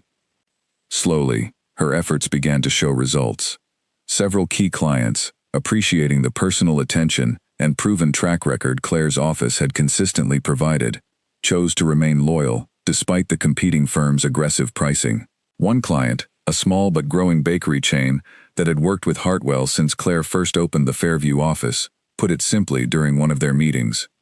"We could save some money going with the new firm," the owner told her honestly. "But you actually understand our business, Claire. You take the time to find candidates who genuinely fit our culture, not just people who meet the basic qualifications. That's worth more to us than a slightly lower rate." Hearing this kind of loyalty affirmed something Claire had begun to believe more fully with each passing month, that the value she brought to her work went beyond simple numbers on a page. It was built on genuine care, on the patient attention she brought to understanding what people and businesses truly needed, qualities that could not easily be replicated by a firm more interested in rapid expansion than authentic relationships. By November, the immediate threat from the competing agency had begun to ease, as the firm's aggressive pricing strategy failed to generate the rapid growth they had apparently hoped for, and they gradually shifted their focus toward other markets outside Fairview. Claire's office, though it had lost a small handful of clients during the difficult weeks of competition, ultimately emerged stronger. Its remaining relationships deepened, by the extra care and attention she had poured into protecting them. "You handled that beautifully," Diane told her, visiting the Fairview office to review the final numbers for the difficult quarter.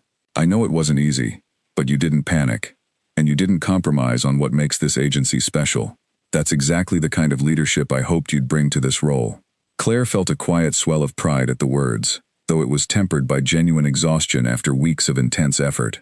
She thought, not for the first time, about how different this challenge had felt compared to the devastating uncertainty of the previous year. She had faced this crisis not as someone uncertain of her own capabilities, but as someone who had already proven, through countless smaller struggles, exactly what she was capable of building and protecting.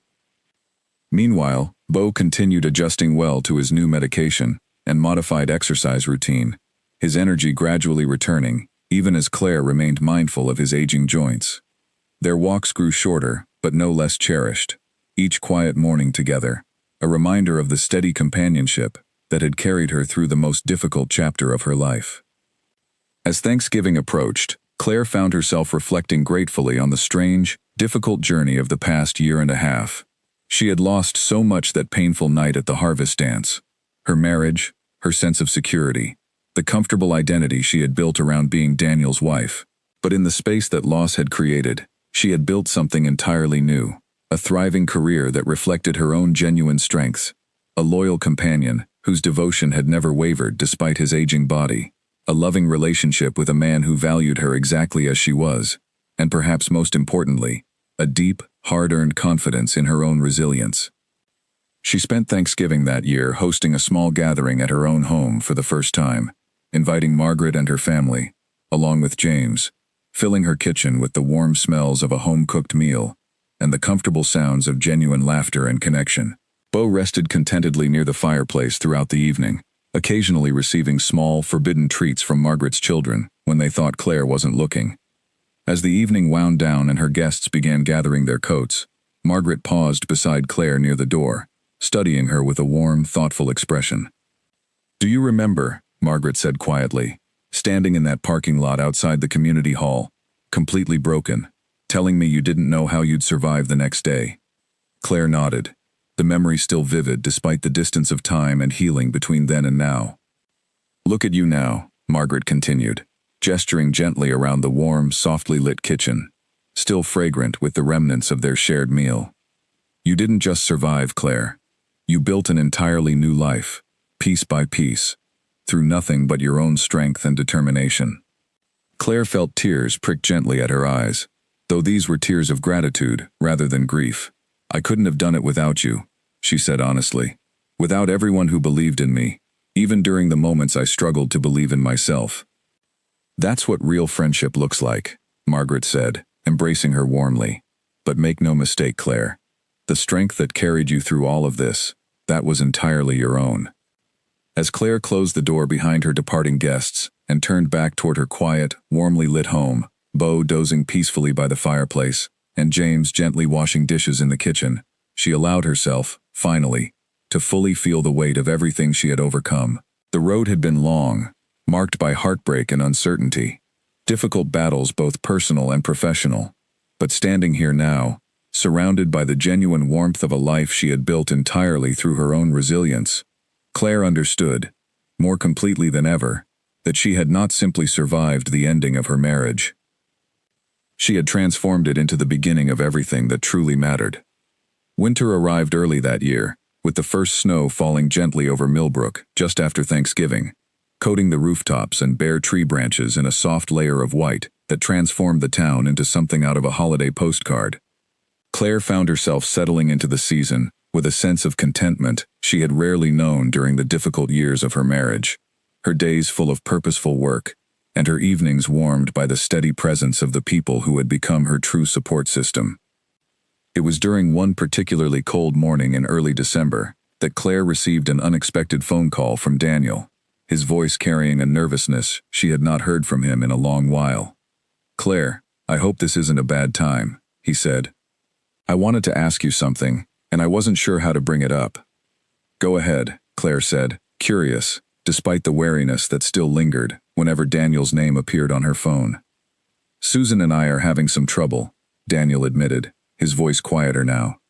Not with each other, but with the pregnancy. The doctors say everything should be fine, but she's been told to stay on bed rest for the next several weeks, just as a precaution. I've been trying to manage work and take care of her, and I wondered, he paused, clearly hesitant to continue. I wondered if you might be willing to keep Bo full-time for the next month or so, just until things settle down. I know it's a lot to ask, given everything. Claire considered the request carefully.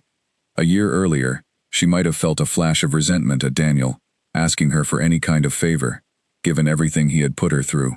But the anger that had once defined so much of her relationship with him had faded gradually over the past year, replaced by something closer to simple, weary understanding. Of course, she said finally. Bo is always welcome here, Daniel, for as long as you need. Thank you, Daniel said, genuine relief evident in his voice. I really appreciate it, Claire, more than you know. I hope everything goes smoothly with the pregnancy, Claire added, surprising herself with how sincerely she meant the words.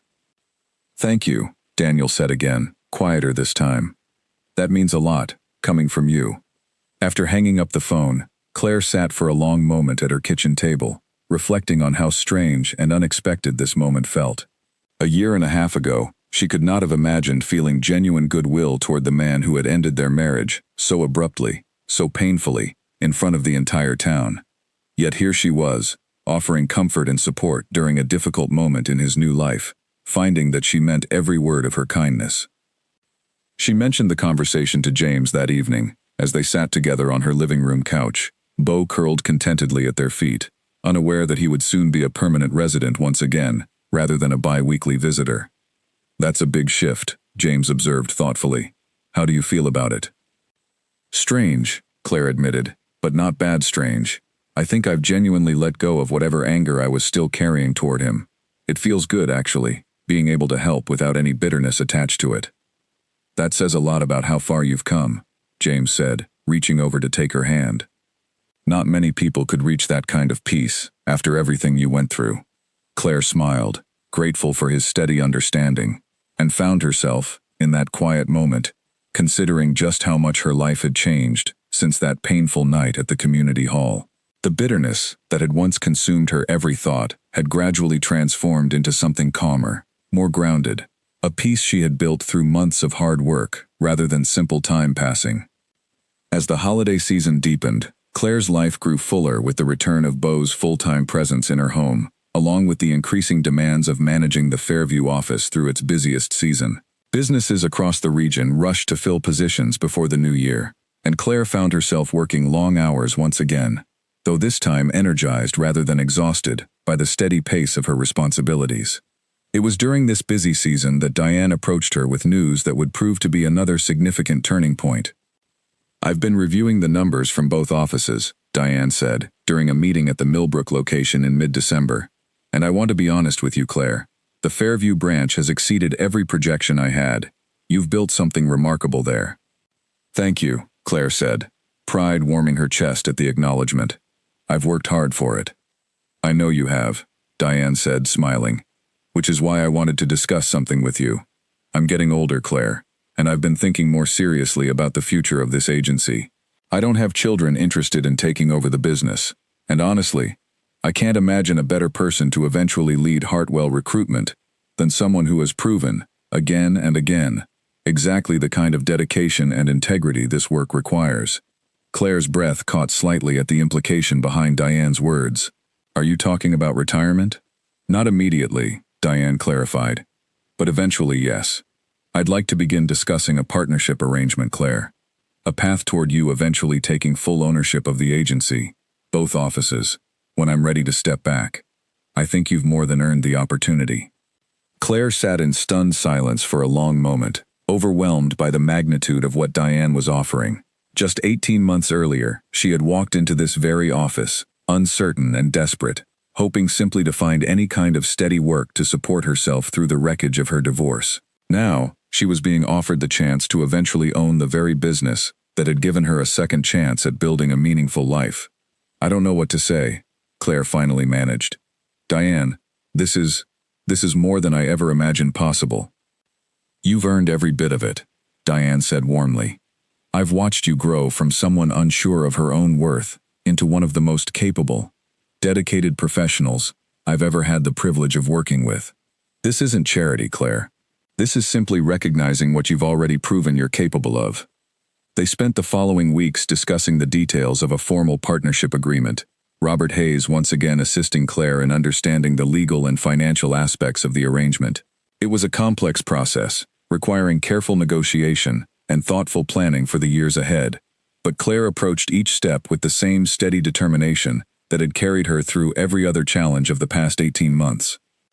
Christmas arrived once again, marking a year since Claire had first begun opening her heart to James during the quiet, hopeful days of the previous holiday season.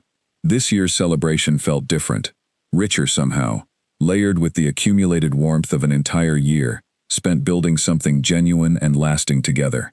James arrived on Christmas morning with a small, carefully wrapped box, his expression carrying a nervous energy Claire had not seen from him before.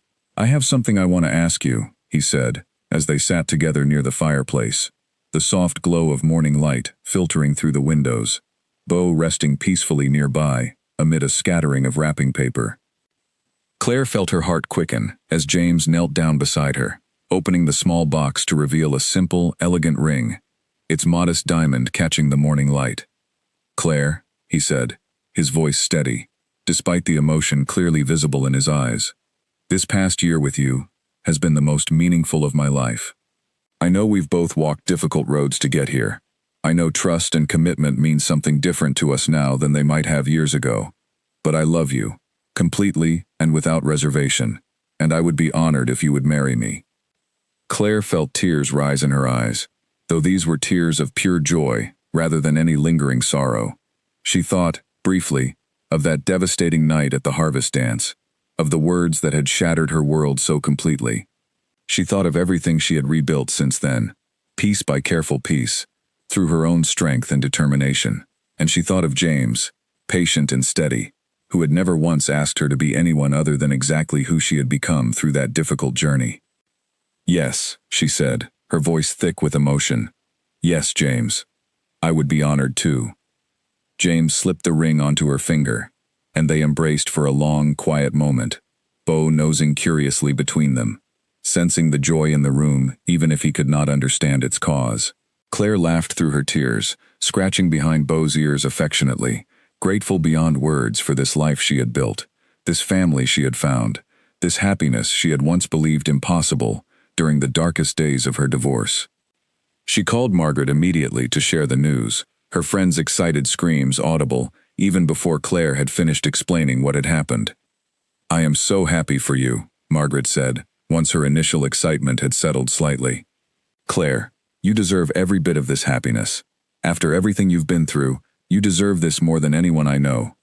"I keep thinking about how far I've come," Claire admitted. "From that night at the dance to this moment, it feels like an entirely different lifetime." "In many ways it is," Margaret said gently. "You built an entirely new life for yourself, Claire. This engagement, this happiness, it's not luck. It's the direct result of everything you fought for, every difficult step you took to rebuild yourself after Daniel left." Claire considered these words carefully in the days that followed, reflecting on the long, difficult journey that had carried her from the depths of heartbreak to this moment of genuine joy. She thought about the courage it had taken to apply for that first job at Hartwell Recruitment, uncertain of her own worth beyond the identity she had built as Daniel's wife. She thought about the fierce determination it had taken to fight for Beau's custody, refusing to lose the one steady companion who had remained faithfully by her side. She thought about the vulnerability it had taken to open her heart again to James, despite the very real fear that trusting someone completely might once again lead to devastating heartbreak. None of it had been easy. None of it had happened by simple chance. Every piece of the life she now enjoyed had been built through deliberate, often difficult choices, through countless moments of choosing courage over fear, growth over bitterness, hope over despair. As the new year approached, Claire found herself reflecting on the strange, transformative power of loss. She had lost so much that painful night at the community hall dance, her marriage, her sense of security, the comfortable identity she had built around being someone's wife. But in the space that devastating loss had created, she had discovered capabilities within herself she had never known existed. She had built a thriving career, purely through her own effort and determination. She had fought for and protected the bond with a loyal companion who had never once wavered in his devotion. She had found genuine love again, built not on desperate need, but on mutual respect and patient understanding. Daniel called again in early January, his voice warm with excitement, as he shared news that Susan had successfully given birth to a healthy baby girl, whom they had named Grace. Claire felt genuine happiness at the news, entirely free of any lingering bitterness or pain. "Congratulations, Daniel," she said sincerely. "I'm truly happy for you both." "Thank you, Claire," Daniel said, his voice carrying an emotion she recognized as genuine gratitude. "And thank you again for everything you did with Beau these past few weeks. I don't think I properly said how much it meant to me, having one less thing to worry about during such an uncertain time." "He's always welcome here, whenever you need," Claire said simply. "I'm glad everything worked out well." After hanging up the phone, Claire sat quietly for a long moment, marveling at how completely her relationship with Daniel had transformed since that painful night at the dance. What had once been raw, devastating betrayal had gradually softened, through months of careful boundaries and patient healing, into something closer to genuine, if distant, goodwill. She no longer carried the weight of that old anger, replaced instead by a quiet peace that came from knowing she had built an entirely new, meaningful life for herself, regardless of the choices Daniel had made. She looked around her living room, taking in the small, cherished details of the life she had built. The photographs on the wall documenting her journey from uncertainty to confidence. The engagement ring catching the afternoon light on her finger. Beau resting peacefully nearby, his aging body still carrying the same loyal, steady spirit that had comforted her through the darkest days of her divorce. Whatever challenges still lay ahead, Claire felt ready to face them, carried forward by the quiet, hard-earned strength she had built for herself over the past 18 months. She was no longer the woman who had stood frozen on that dance floor, her entire world collapsing around her in front of the whole town. She had become someone entirely new, forged through resilience and determination, ready to embrace whatever the next chapter of her life might bring. Spring arrived early that year, with the first warm days of March melting away the last patches of snow and coaxing the earliest flowers to push through the soft earth along Claire's garden fence. The season felt fitting, somehow, for the busy, hopeful months that lay ahead. With James's proposal still fresh and joyful in her memory, and the partnership agreement with Diane moving steadily toward completion, Claire found herself standing at the threshold of the busiest, most transformative chapter of her life yet. She and James had decided on a small wedding, set for early June, held in the same community hall where the town's harvest dance took place each autumn. When Claire first suggested the location, James had looked at her with gentle surprise. "Are you sure?" he asked carefully, given everything that happened there. Claire had thought about it seriously before answering, turning the question over in her mind during several quiet evenings. "That's exactly why I want it there," she finally said. "That hall holds one of the worst memories of my life. I think it's time I gave it a new memory to hold instead, one that belongs entirely to the person I've become since that night." James had smiled at her answer, understanding immediately the quiet courage behind her decision. "Then it's perfect," he said simply. Wedding planning unfolded alongside Claire's continuing work at both the Fairview and Millbrook offices, along with the ongoing details of her partnership agreement with Diane. It was a demanding season, filled with long days and careful attention to a dozen different responsibilities at once. But Claire found herself thriving amid the busyness, rather than feeling overwhelmed by it. She had grown, over the past 2 years, into someone capable of holding multiple important pieces of her life together at once, drawing strength from each part to support the others. Margaret, delighted at the opportunity to help plan the wedding, became an enthusiastic partner in the process, accompanying Claire to appointments with florists and caterers, helping her choose a simple, elegant dress from a small boutique in Fairview. "This one," Margaret said firmly. The afternoon Claire tried on a soft ivory gown with delicate lace sleeves, watching her friend's reflection in the boutique's tall mirror. "Claire, this one is absolutely perfect." Claire studied her own reflection carefully, turning slightly to see how the dress moved. It was simple, elegant, nothing like the blue dress she had worn the night her first marriage had ended so painfully. This dress felt like it belonged entirely to the woman she had become since then. someone stronger, more certain of her own worth, ready to build a new chapter of love based on genuine partnership rather than desperate need. "You're right," Claire said softly, smiling at her reflection. "This is the one." As the wedding preparations continued, Diane finalized the partnership agreement, formally transferring 25% ownership of Hartwell Recruitment to Claire, with a clear path toward full ownership over the following 5 years, as Diane gradually stepped back from daily operations. "I want you to know," Diane said, during the small celebration they held at the Millbrook office to mark the signing of the agreement, "that this isn't simply a business arrangement to me. You've become like family, Claire. Watching you grow into this role has been one of the great privileges of my career." Claire felt tears rise in her eyes at the words, overwhelmed by gratitude for a woman who had taken a chance on her during the most uncertain period of her life. "You gave me a second chance when I desperately needed one," she said. "I don't think I can ever fully repay that kindness." "You already have," Diane said warmly, "by becoming exactly the kind of person I hoped you might be. Capable, dedicated, genuinely caring about the people you work with. That's payment enough." The following weeks passed in a steady, purposeful rhythm, as Claire balanced her expanding responsibilities at work with the final preparations for her wedding. She hired a temporary assistant to help manage the busier moments at the Fairview office, allowing herself the space to focus on both her professional growth and her personal happiness, without feeling stretched too thin. James, meanwhile, proved himself endlessly patient and supportive throughout the demanding season, taking on much of the wedding's logistical planning himself, coordinating with vendors, handling the small but numerous details that came with organizing even a modest celebration. His steady, uncomplaining support reminded Claire, again and again, of the fundamental difference between the partnership she was building with him and the quiet neglect that had characterized the final years of her marriage to Daniel. "You never make me feel like a burden," Claire told him one evening, as they sat together reviewing the final guest list. Beau curled contentedly at their feet after his evening walk. "Even when I'm stretched thin with work, even when I can't give you as much attention as I'd like, you never once make me feel guilty for that." "Why would I?" James asked, genuinely puzzled by the comment. "You're building something remarkable, Claire. Supporting you through that isn't a burden. It's a privilege." His words settled warmly in her chest, a quiet reminder of just how different genuine partnership felt compared to the isolation she had experienced during her first marriage. She had spent so many years believing that love required constant sacrifice of her own ambitions, her own growth, in order to maintain harmony within a relationship. James had taught her, gently and patiently, that real love required no such sacrifice at all, only mutual support and genuine respect for each other's individual paths.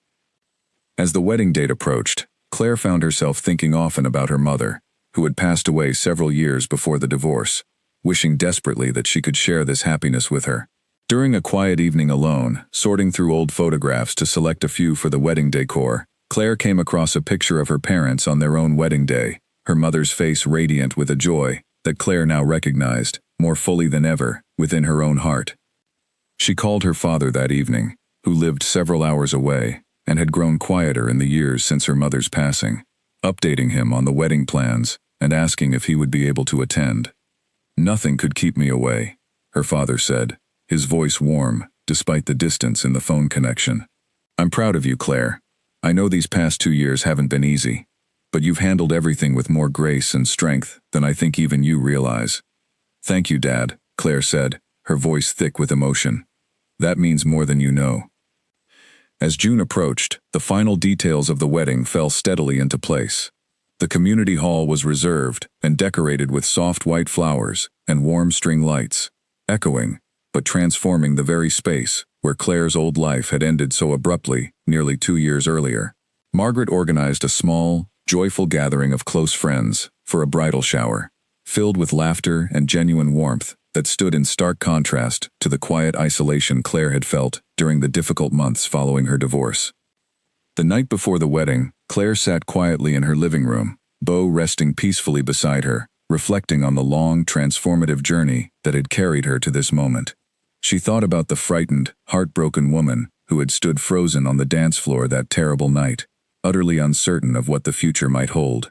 She thought about the countless difficult steps that had carried her from that painful beginning to this peaceful, hopeful evening.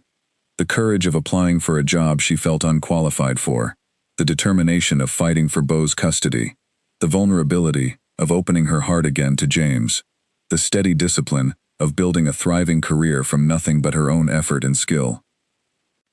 None of it had happened easily. None of it had happened by simple chance. Every piece of the happiness she now held so completely had been built through deliberate courage, through countless choices to keep moving forward, even when the path ahead had felt impossibly uncertain. Margaret arrived early the next morning to help Claire prepare, the two friends sharing quiet, joyful conversation as Claire dressed carefully in her simple ivory gown, her hands steady despite the excited flutter in her chest. "How are you feeling?" Margaret asked, adjusting the delicate lace sleeves of Claire's dress with careful attention. "Happy," Claire said simply, studying her reflection in the mirror. "Genuinely, completely happy. I don't think I fully understood what that felt like until these past 2 years." Margaret smiled warmly, squeezing her friend's hand. "You've earned every bit of this happiness, Claire. Every single bit." They drove together to the community hall shortly before the ceremony was set to begin, Claire's heart steady, despite the significance of the moment ahead. As she stepped through the familiar doors, the same doors she had walked through nearly 2 years earlier, for the harvest dance that had shattered her old life so completely, she felt something powerful settle within her chest, a quiet, triumphant sense of having transformed pain into genuine, hard-earned joy. The hall looked different now, transformed by soft white flowers and gentle string lights, filled with the warm faces of friends and family who had supported her through the most difficult chapter of her life. She saw Diane sitting near the front, beaming with pride. She saw her father, dressed carefully in his best suit, his eyes bright with emotion. She saw Margaret's family, along with several colleagues from both the Millbrook and Fairview offices, all gathered to celebrate this new beginning alongside her. And there, standing at the front of the hall beside a small arch decorated with soft flowers, stood James, his face breaking into a warm, genuine smile the moment he saw her enter.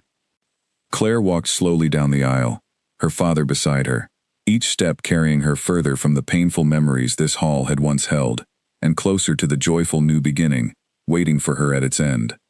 When she reached James, he took her hands gently in his own, his eyes bright with unmistakable love and quiet wonder. "You look beautiful," he whispered, as the small crowd settled into peaceful silence around them. "I feel beautiful," Claire whispered back, smiling through the gentle tears gathering in her eyes. "I feel like myself, completely and finally."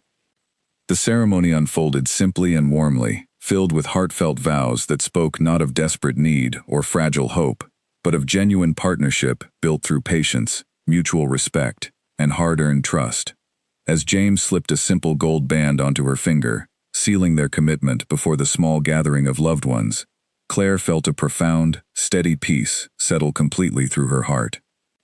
This hall, which had once witnessed the devastating end of one chapter of her life, now witnessed the joyful beginning of an entirely new one, built not from the wreckage of loss, but from the steady, deliberate strength Claire had discovered within herself throughout the difficult, transformative journey of the past 2 years.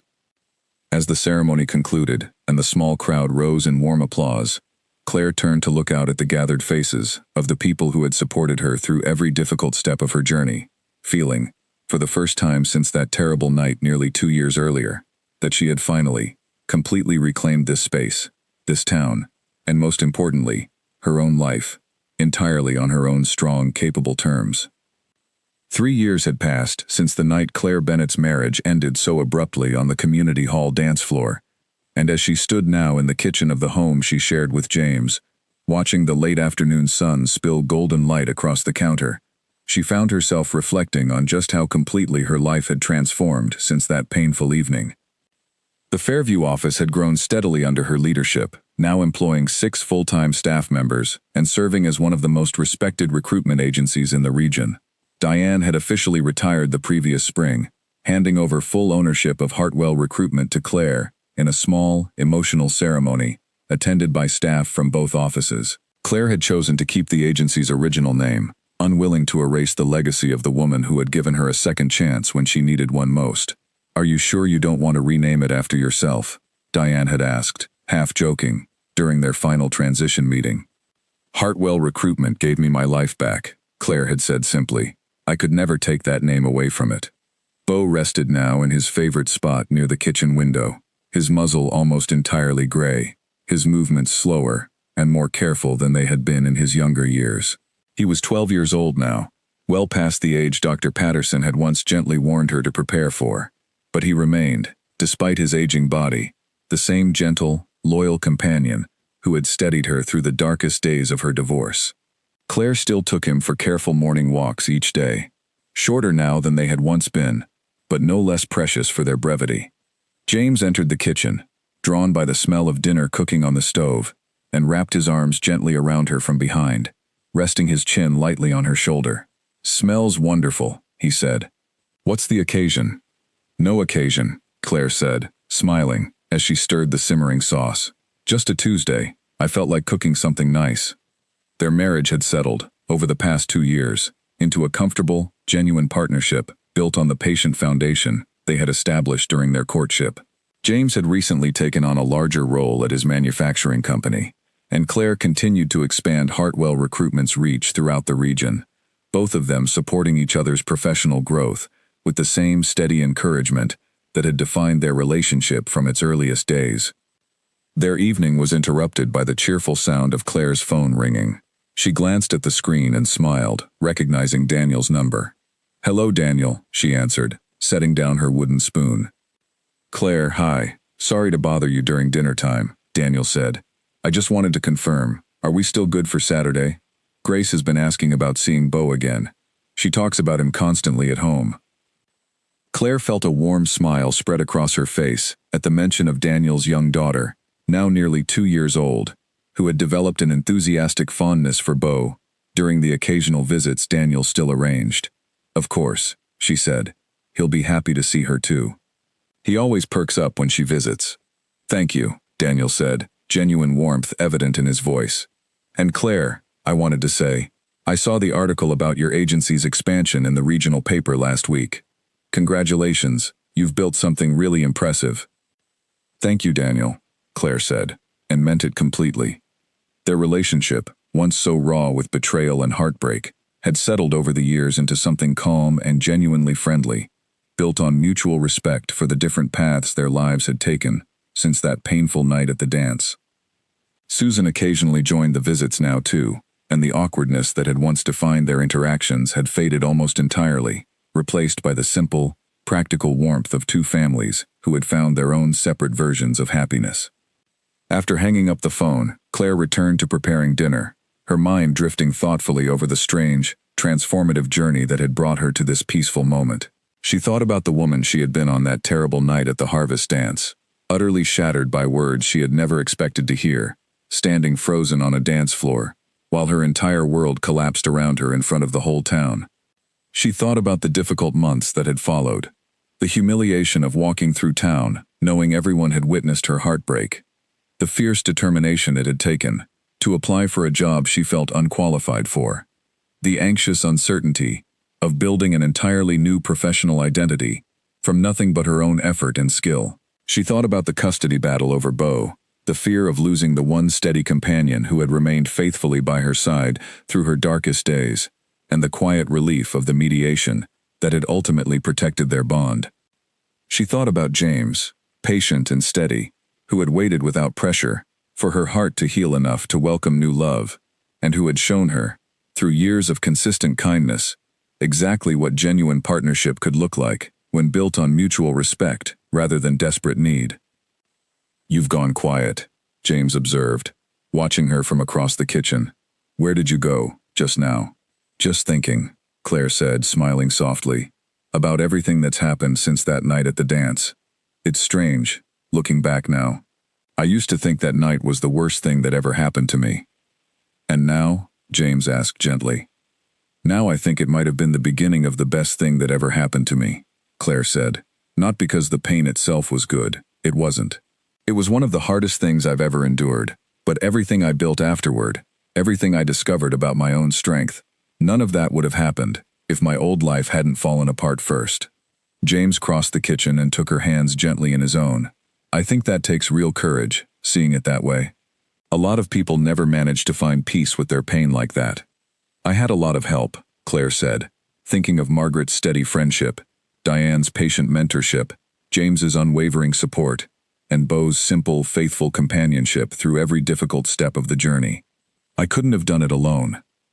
Saturday arrived with clear skies and warm spring sunshine, perfect weather for Daniel's scheduled visit with Beau.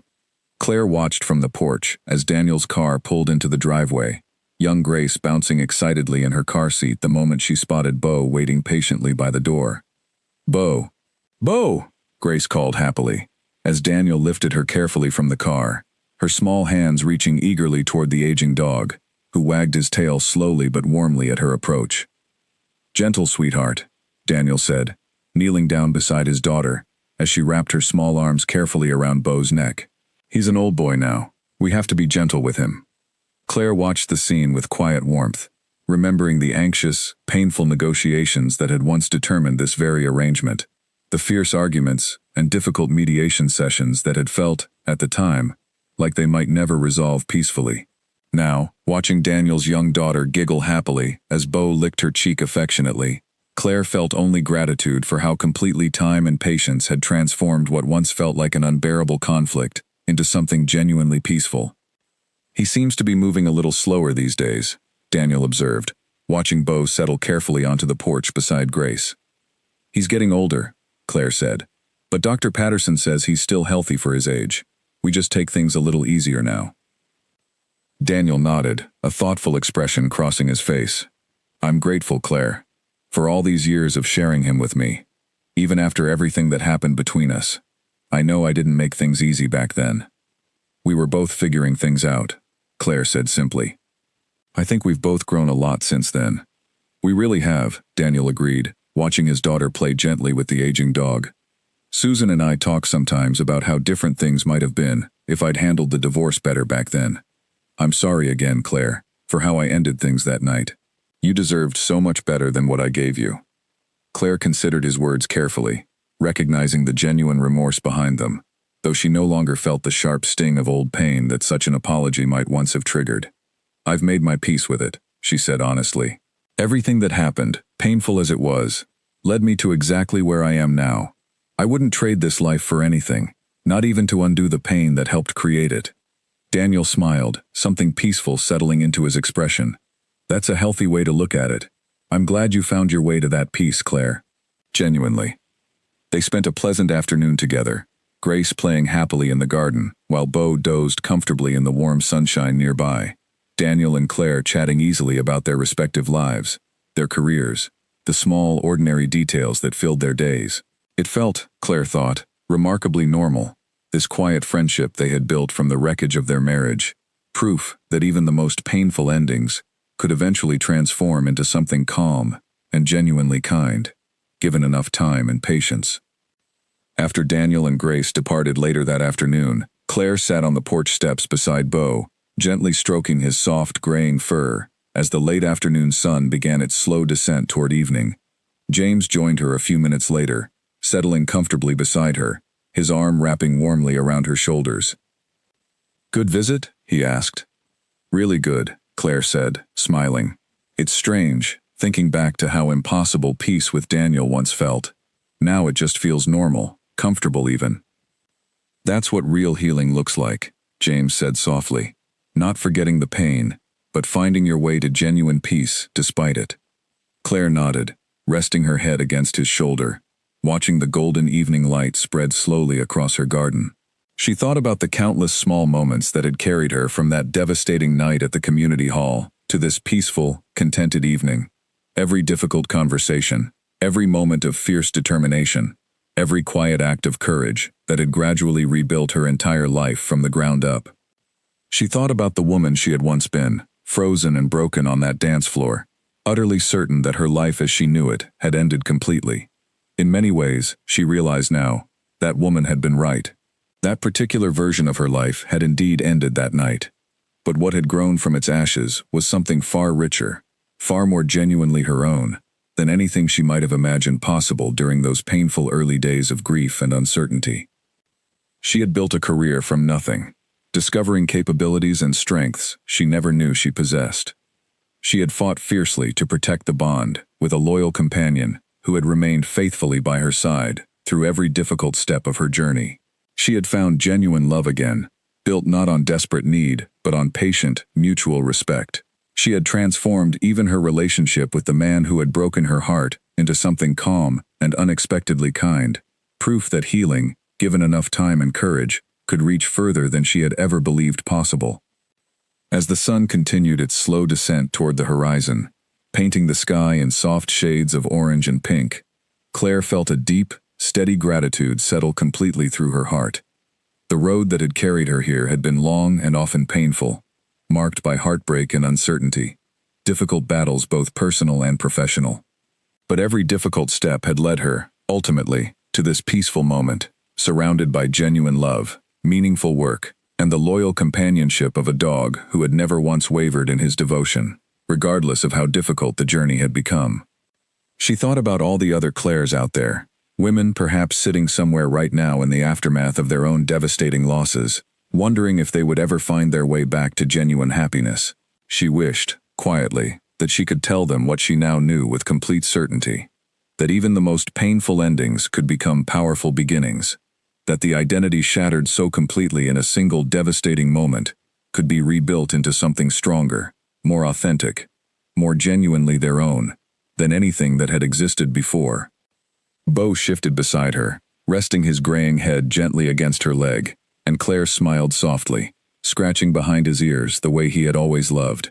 Whatever years remained ahead, for herself, for James, for this loyal companion who had carried her through the darkest days of her life, Claire felt ready to meet them, with the same quiet strength and grateful heart that had carried her this far already. The night of the harvest dance had once felt like the ending of everything that mattered in her life. Looking back now, from this peaceful vantage point 3 years later, Claire understood, with complete and steady certainty, that it had simply been the beginning of everything that truly did.